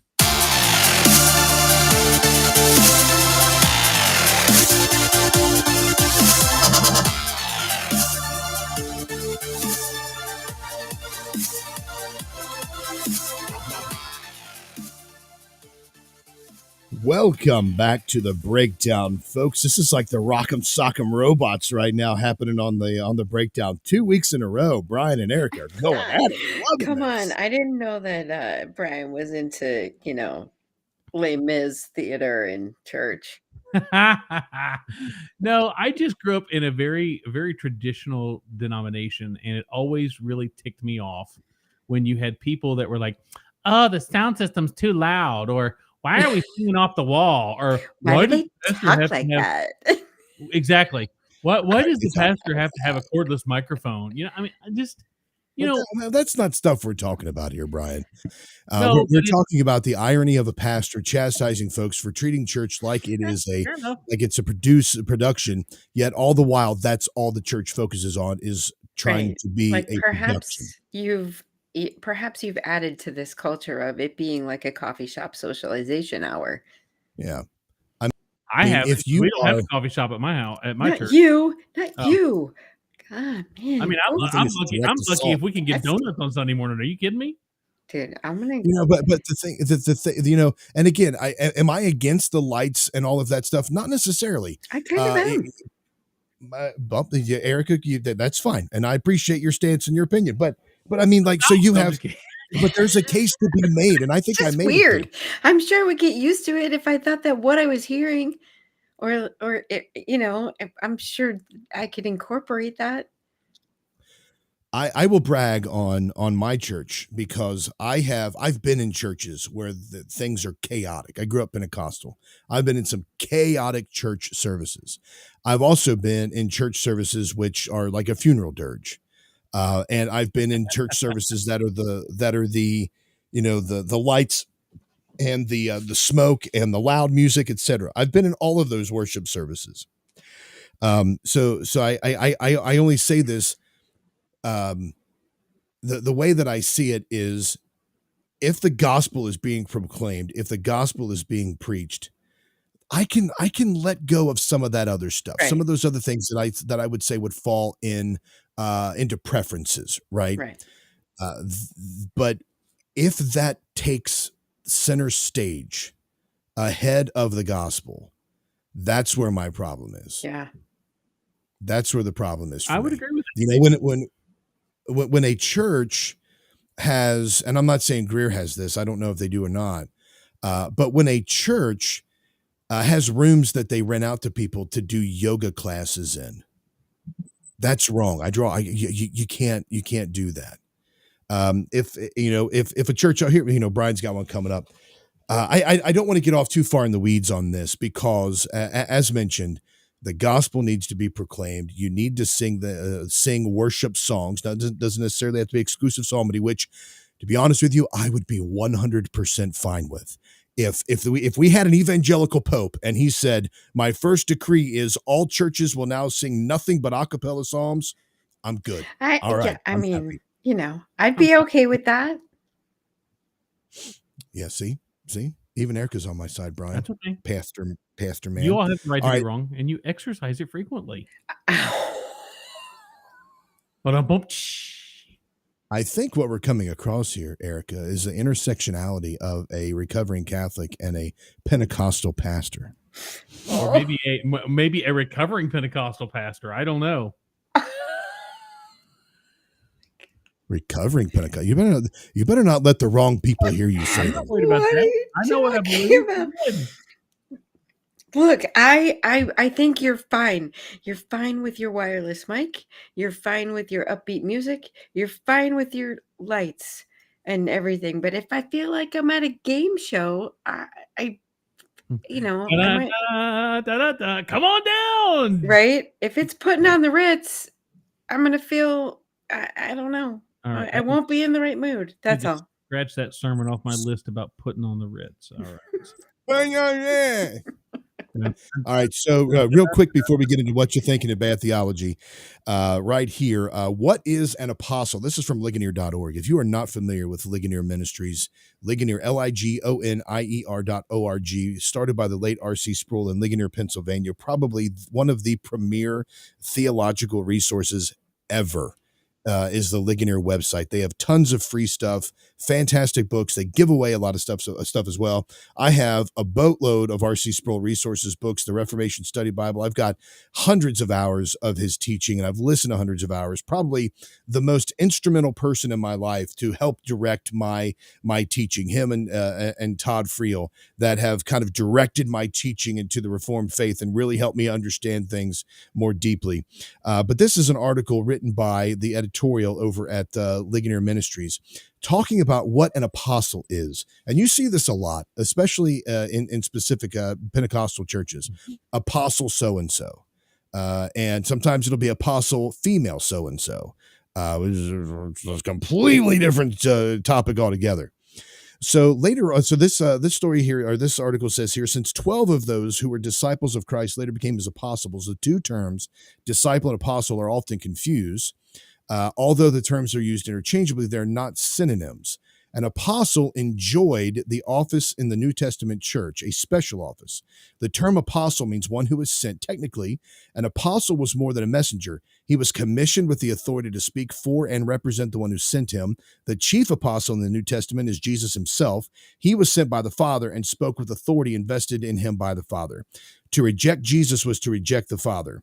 Likewise, the apostles were called and commissioned directly by Christ and spoke with his authority.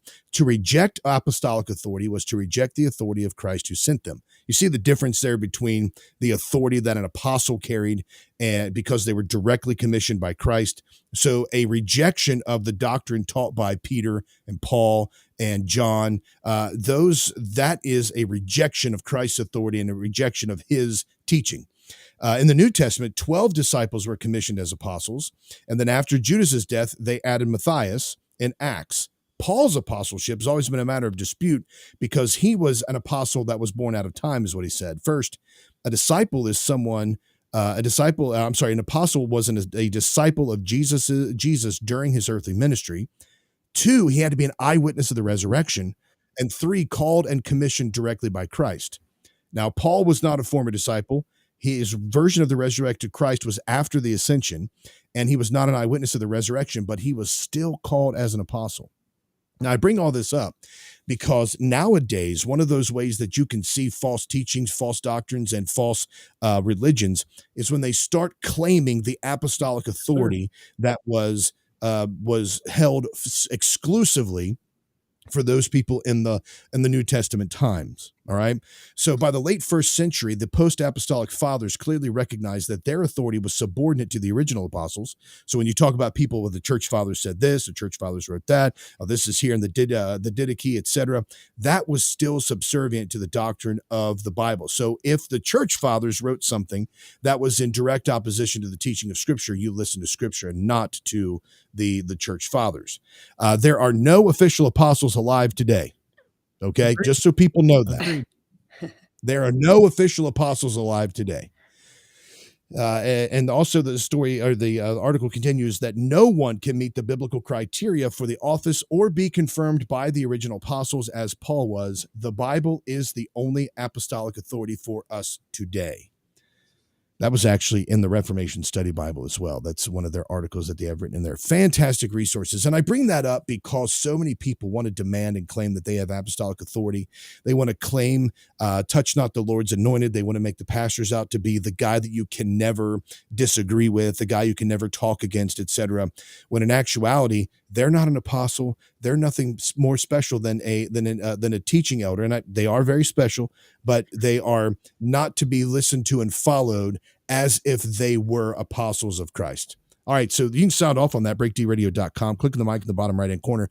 I reiterate, there are no apostles today, and there's no way that a person can commit blasphemy against the Holy Spirit, i.e. the unpardonable sin. All right, now it's time for What You Thinking.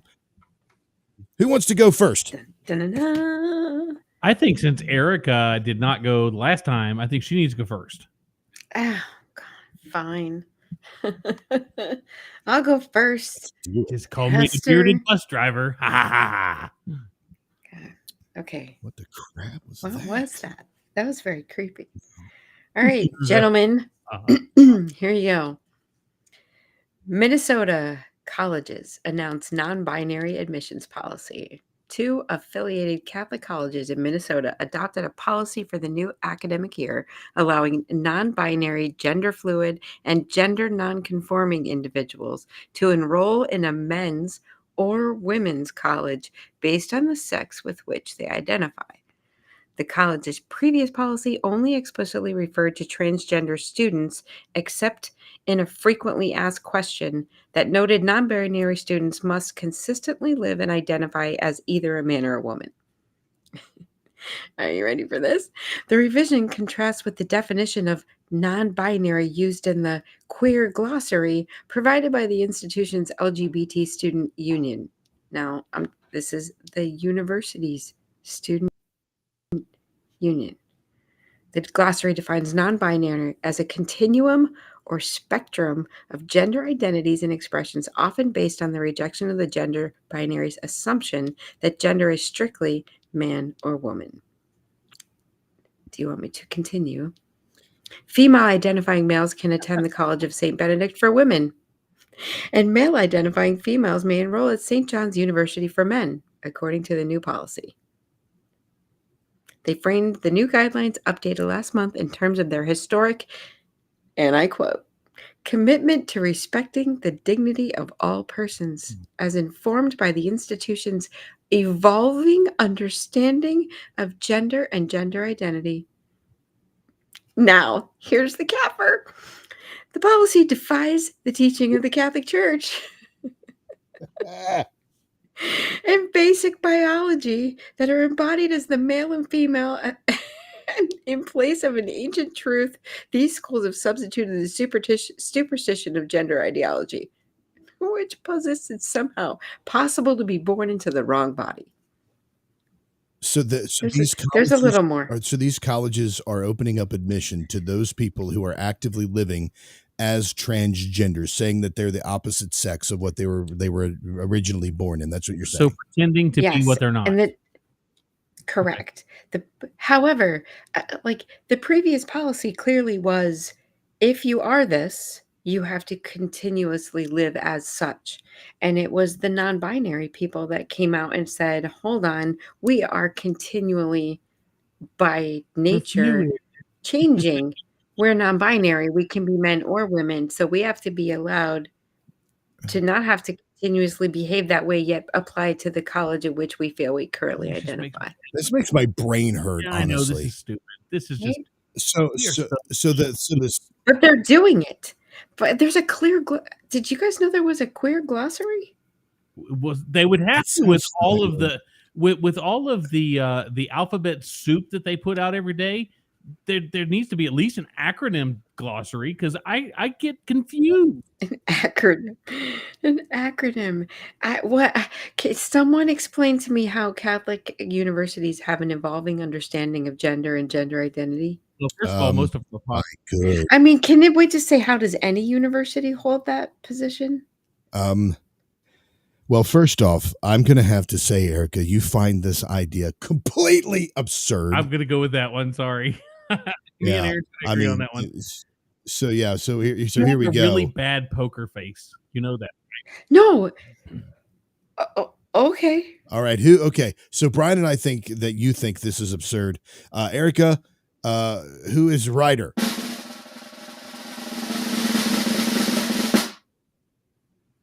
I mean, I guess I do find it absurd, but I think this is fantastic. Yes, do it. This is great. This is great.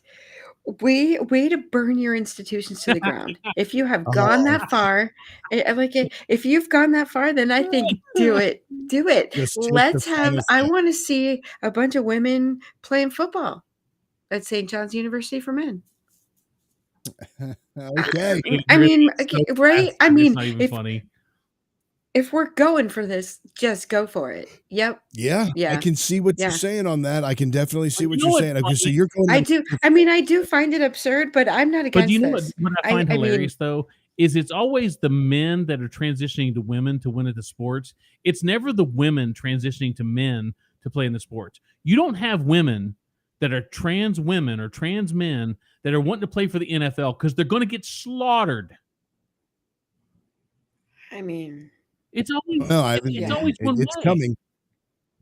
It's coming. All right, Bryan. What is your what you thinking? Okay. There's a rugby player somewhere that's very mad about what Bryan I don't care. Like I said, I have a tendency. I have an uncanny knack of just ticking people off, and I'm just whatever. You and me both, Bryan. You and me both. I'm learning to It's my embrace it. spiritual I'm gift. thinking it's my apostolic calling, Aaron. I'm just kidding. So today I've seen this on a couple of different places. Apparently, The View is off the air, at least for the rest of August. They're supposedly taking a break. It's kind of went back and forth. Some people have said, depending on which source you're listening to, more of the left-leaning sources are saying this is their summer schedule. They're always off air, which I don't think that was accurate. Or that they're trying to rebrand, or they're trying. And then some of the more right-leaning outlets that I've read are saying that this is due to the Writers Guild strike, and this is also due to the fact that ABC or whoever it is literally trying to phase the view out. So that's the story. Wow. Go ahead, Erica. I'll let you tackle this one first. Man, I'm hot in here today. Gosh, I'm hot. I think Oven. that if the view were to be going off air, you would think that would be amazing and you'd be all for it. You obviously, because you just said you don't really believe that it was their summer break. I think there are a lot of reruns in August because don't all the new broadcasting seasons start like end of I September? don't know. For the View, I don't know about those daily shows, but I mean, I don't know. I don't know. I mean, I think that you could care less. You probably hope they implode, but I think you don't care if the View is off the air at all, one bit. I think or the rumors.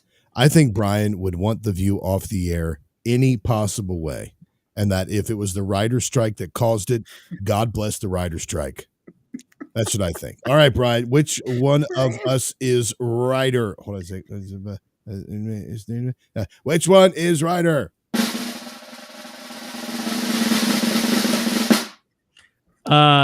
Actually, Erica's writer because I just don't care. Whatever. That's bull. I don't care. That's I don't bull. care. I call garbage on I just that. don't care. These are the You this is the care. worst You're show just in trying the to suck world. up to I Erica. just don't care. You're trying to suck up to Erica because for 2 weeks in a row, you've gotten into arguments with her on air, and you're trying to make up. You're just trying to make Hey, up. Erica, is it right. working? It's working. Whatever. This is crap. No, for real though. I mean, I know you hate Whoopi. I know you hate Whoopi. I with don't a hate passion. Whoopi. I think she's stupid. No, seriously, I think that the woman is she has a serious mental illness. I don't hate her. Okay, so you pity I do. her. I really think that the left leaning mindset is a mental condition. I mean, because they have got such a deficiency in the way they think, the way they talk, the way that they display stuff, the way that they twist stuff. The way that they say, "Don't worry, I'm here now." Yes. Yeah. Or the best one yet is I'll never forget the quote that Whoopi had was, "I want that AR-15. I want it." You can want it till the cows come home. You ain't getting it. Sorry. Oh my You might God. be able to get People one in from hell Craig want Roberts. ice water. Deal with it. All right. Well, Do they though? do they know what? Do they though? I said, do Well, they according though? to the They parable of want ice Lazarus and the water? rich man, he sure did. They wanted some water down there in the hills because it's really hot in the Yeah, hills. he said, just touch the tip of my tongue so that I may be cool. You do that too good.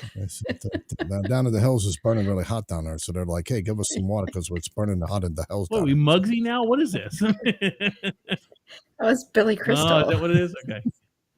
All right. So here's what you thinking. A Texas parking lot turned into a gunfight after a man tracked down his stolen vehicle. This happened a few weeks ago. He tracked it down to a nearby mall where he shot and killed the alleged thief who pulled out a gun himself and shot the owner. Nice. The man and his passenger exited the South Park Mall in San Antonio around 1 p.m. to find their Ford truck missing. The duo tracked down the vehicle to another parking lot at the mall to discover a male and female sitting in the truck. The owners of the stolen vehicle tracked the vehicle to the parking lot where, here behind me, this is somebody giving a witness. The police chief. They showed up. They find the vehicle. There were two individuals, a male and a female in a vehicle. This is from San Antonio Police Chief William McManus. The man, whose name was not released, held the suspects at gunpoint and directed the driver to sit down by one of the tires while they waited for police. The armed thief then pulled out a handgun and shot the vehicle's original owner, who returned fire and struck both suspects. At some point, the person who stole the vehicle, who is now being held at gunpoint by the owner of the vehicle, produced a weapon from his waistband, shoots the owner of the vehicle. The male thief was pronounced dead at the scene, according to San Antonio police. The vehicle's owner and woman were transported to a local hospital where they were listed in stable and critical condition, respectively. They did not say how the truck was tracked down and described the shooting as a case of self-defense. Of course, it's in Texas. In photos that shot at the scene, the female thief is seen being assisted by a police officer and another female with blood running down her leg, while the dead thief is lying face down in the parking lot. What am I thinking? I think you're thinking, holy cow, that is awesome. That's what I think. Erica? Yeah. Yeah. You're probably happy about this. You think this is great, and more people should be able to do it without getting in trouble. All right, let's get the what you thinking here. All right, Aaron, who is righter?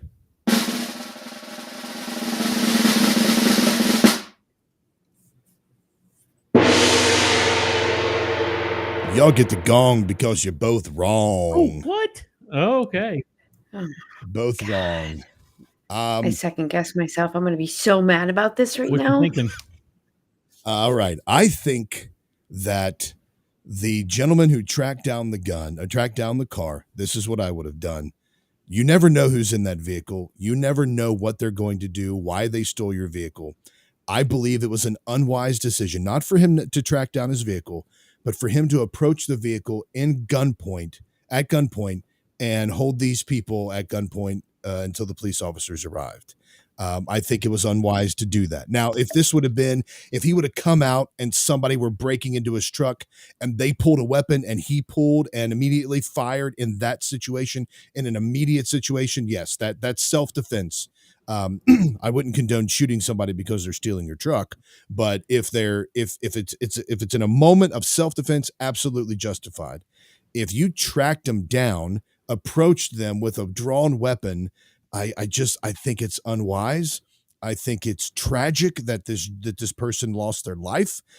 Even if they were a deadbeat meth head, crack whore, whatever it is, they lost their life. It's tragic. But at this point, I'm like, I look at these situations and I think, man, you could have done this you could have been sitting across the parking lot watching the car. Just call the police. And call the police. Like, hey, I see the people who have my truck stolen. They're still sitting in it. I'm sitting here. Right. And that's thinking for me, because I don't want to I'm a father. I'm a husband. I don't want to put myself in stupid, unnecessary situations. Like, again, I'm all about defending yourself, defending your home. Absolutely. But I'm not going to put myself in a position where, one, I could get killed, and two, I would have to kill somebody, because not all states are going to look at this as self-defense. This is Texas, so it's much different down there, for now, at least. I see both sides of it. If we could play one more video, Aaron, this is absolutely hilarious. It goes along with what you're saying. You send me the link? Yeah, it's the one. It's the California 7-Eleven workers. I don't know if you've seen it. Is it in the private chat? No, it's actually in the show notes. But this is absolutely hilarious. And what I think is happening, and you take it for what it's worth, Aaron, I think that people are getting fed up and getting tired of the police and our government officials just not doing anything to protect them. Well, they are, and you can play the video, but I will tell you that's what they want, is for us to start acting. And I understand that. I do. In this case, this was not deadly force, but it was hilarious. And okay, let's see what the pastor thinks is hilarious. Hilarious force. Hilarious force. Okay. Don't forget the plane here. There you go. Got it. Oh no. This is hilarious.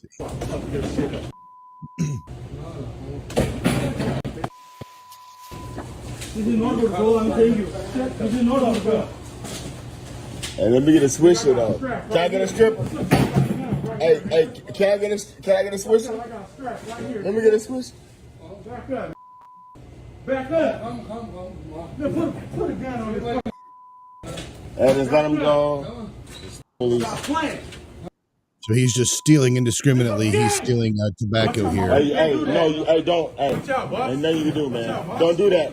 Don't do that, man. Don't do that. Gosh. Oh, gosh. Yeah, I don't know. I can't watch that. I'm sorry. I can't watch that. He's beating him with a broom handle. Okay. I'm sorry, but it kind of deserves it. We might get kicked off YouTube or Facebook for condoning violence on that one, but okay. Well, that was I didn't put it on there. It was on YouTube, so. Let's see. All right, that was what you're thinking. Let's see. We got just a little bit of time here. Don't forget, here we're going to do We might have time for one bad theology video, Brian. So choose. You're teaching some bad theology. Your bad theology's annoying me. Oh, you're teaching some bad theology. Repentance is the only cure that you need. All right, this is bad theology. This is where we take all kinds of bad theology and tell you why it's bad and tell you why you should stay away from it. We did that kind of earlier in the show as well, with talking about lights and things like that. So in churches, lights and smoke, etc. This segment is brought to you by the Breakdown Outfitters. Go to breaktradio.com, click on Breakdown Outfitters in the top of that, and there you will be able to purchase your own very own tinfoil hats and all of our wonderful products that support the show and the merch. We need you to do it, or we're not going to be able to stay on air. All right, let's see what we have here, Brian. We've got the okay. This is, I might want to pull this up. Is this the very first one in bad theology, or This is the very first one? Yes. Okay, let me see if I can pull this up too. It might show better on my screen here. So let me pull it up. Okay, share this. No offense, Brian. A woman who has borne 2 children. I can affirm. Oh boy. Let me start it over. Here we go. As a woman who has borne 2 children, I can affirm that I felt something sacred happening in my gestating body during those pregnancies. I can also attest that I felt God's presence with me as I made the decision to end 2 pregnancies. And I felt no guilt, no shame, no sin. While the liminal space of my womb and all fertile wombs represents the possibility of creating new life, if pregnancy and gestation are to remain holy mysteries, they require cooperation. It's a holy mystery why that woman has not been struck dead by lightning and judgment from God from heaven. Toot court. Oh my gosh, that's horrible bad theology. That's the only one we had time for today, folks. Thanks for everything. Don't forget to head on over to breaktradio.com, listen to all the other shows, share the show, like and share it out to everybody. And as always, from Bryan and Erica and myself, make Christ supremely valuable.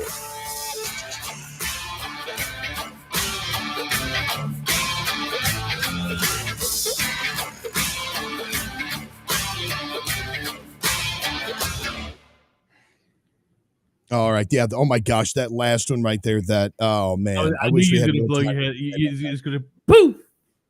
Gosh. I tell you. Are we going to do any OT?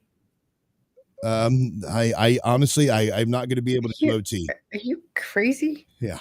I gotta. In 5 hours, I have to get up and drive to Alabama. Oh my goodness. Hey, you're in Eastern time, aren't you, Erica? Right now I am. Yeah. 12:30. I didn't realize. Okay. Sorry. My bad. That's all right. That's all right. All right, folks. Everybody that's watching in the chat, thank you so much. As you can tell, this is a pre-recorded show this week. We will be back live next week, Lord willing. And we appreciate everybody that joined us. Don't forget to share the show. Buy all of our stuff as well. We'll see you next time. Peace. Love you all. Love. Flowers.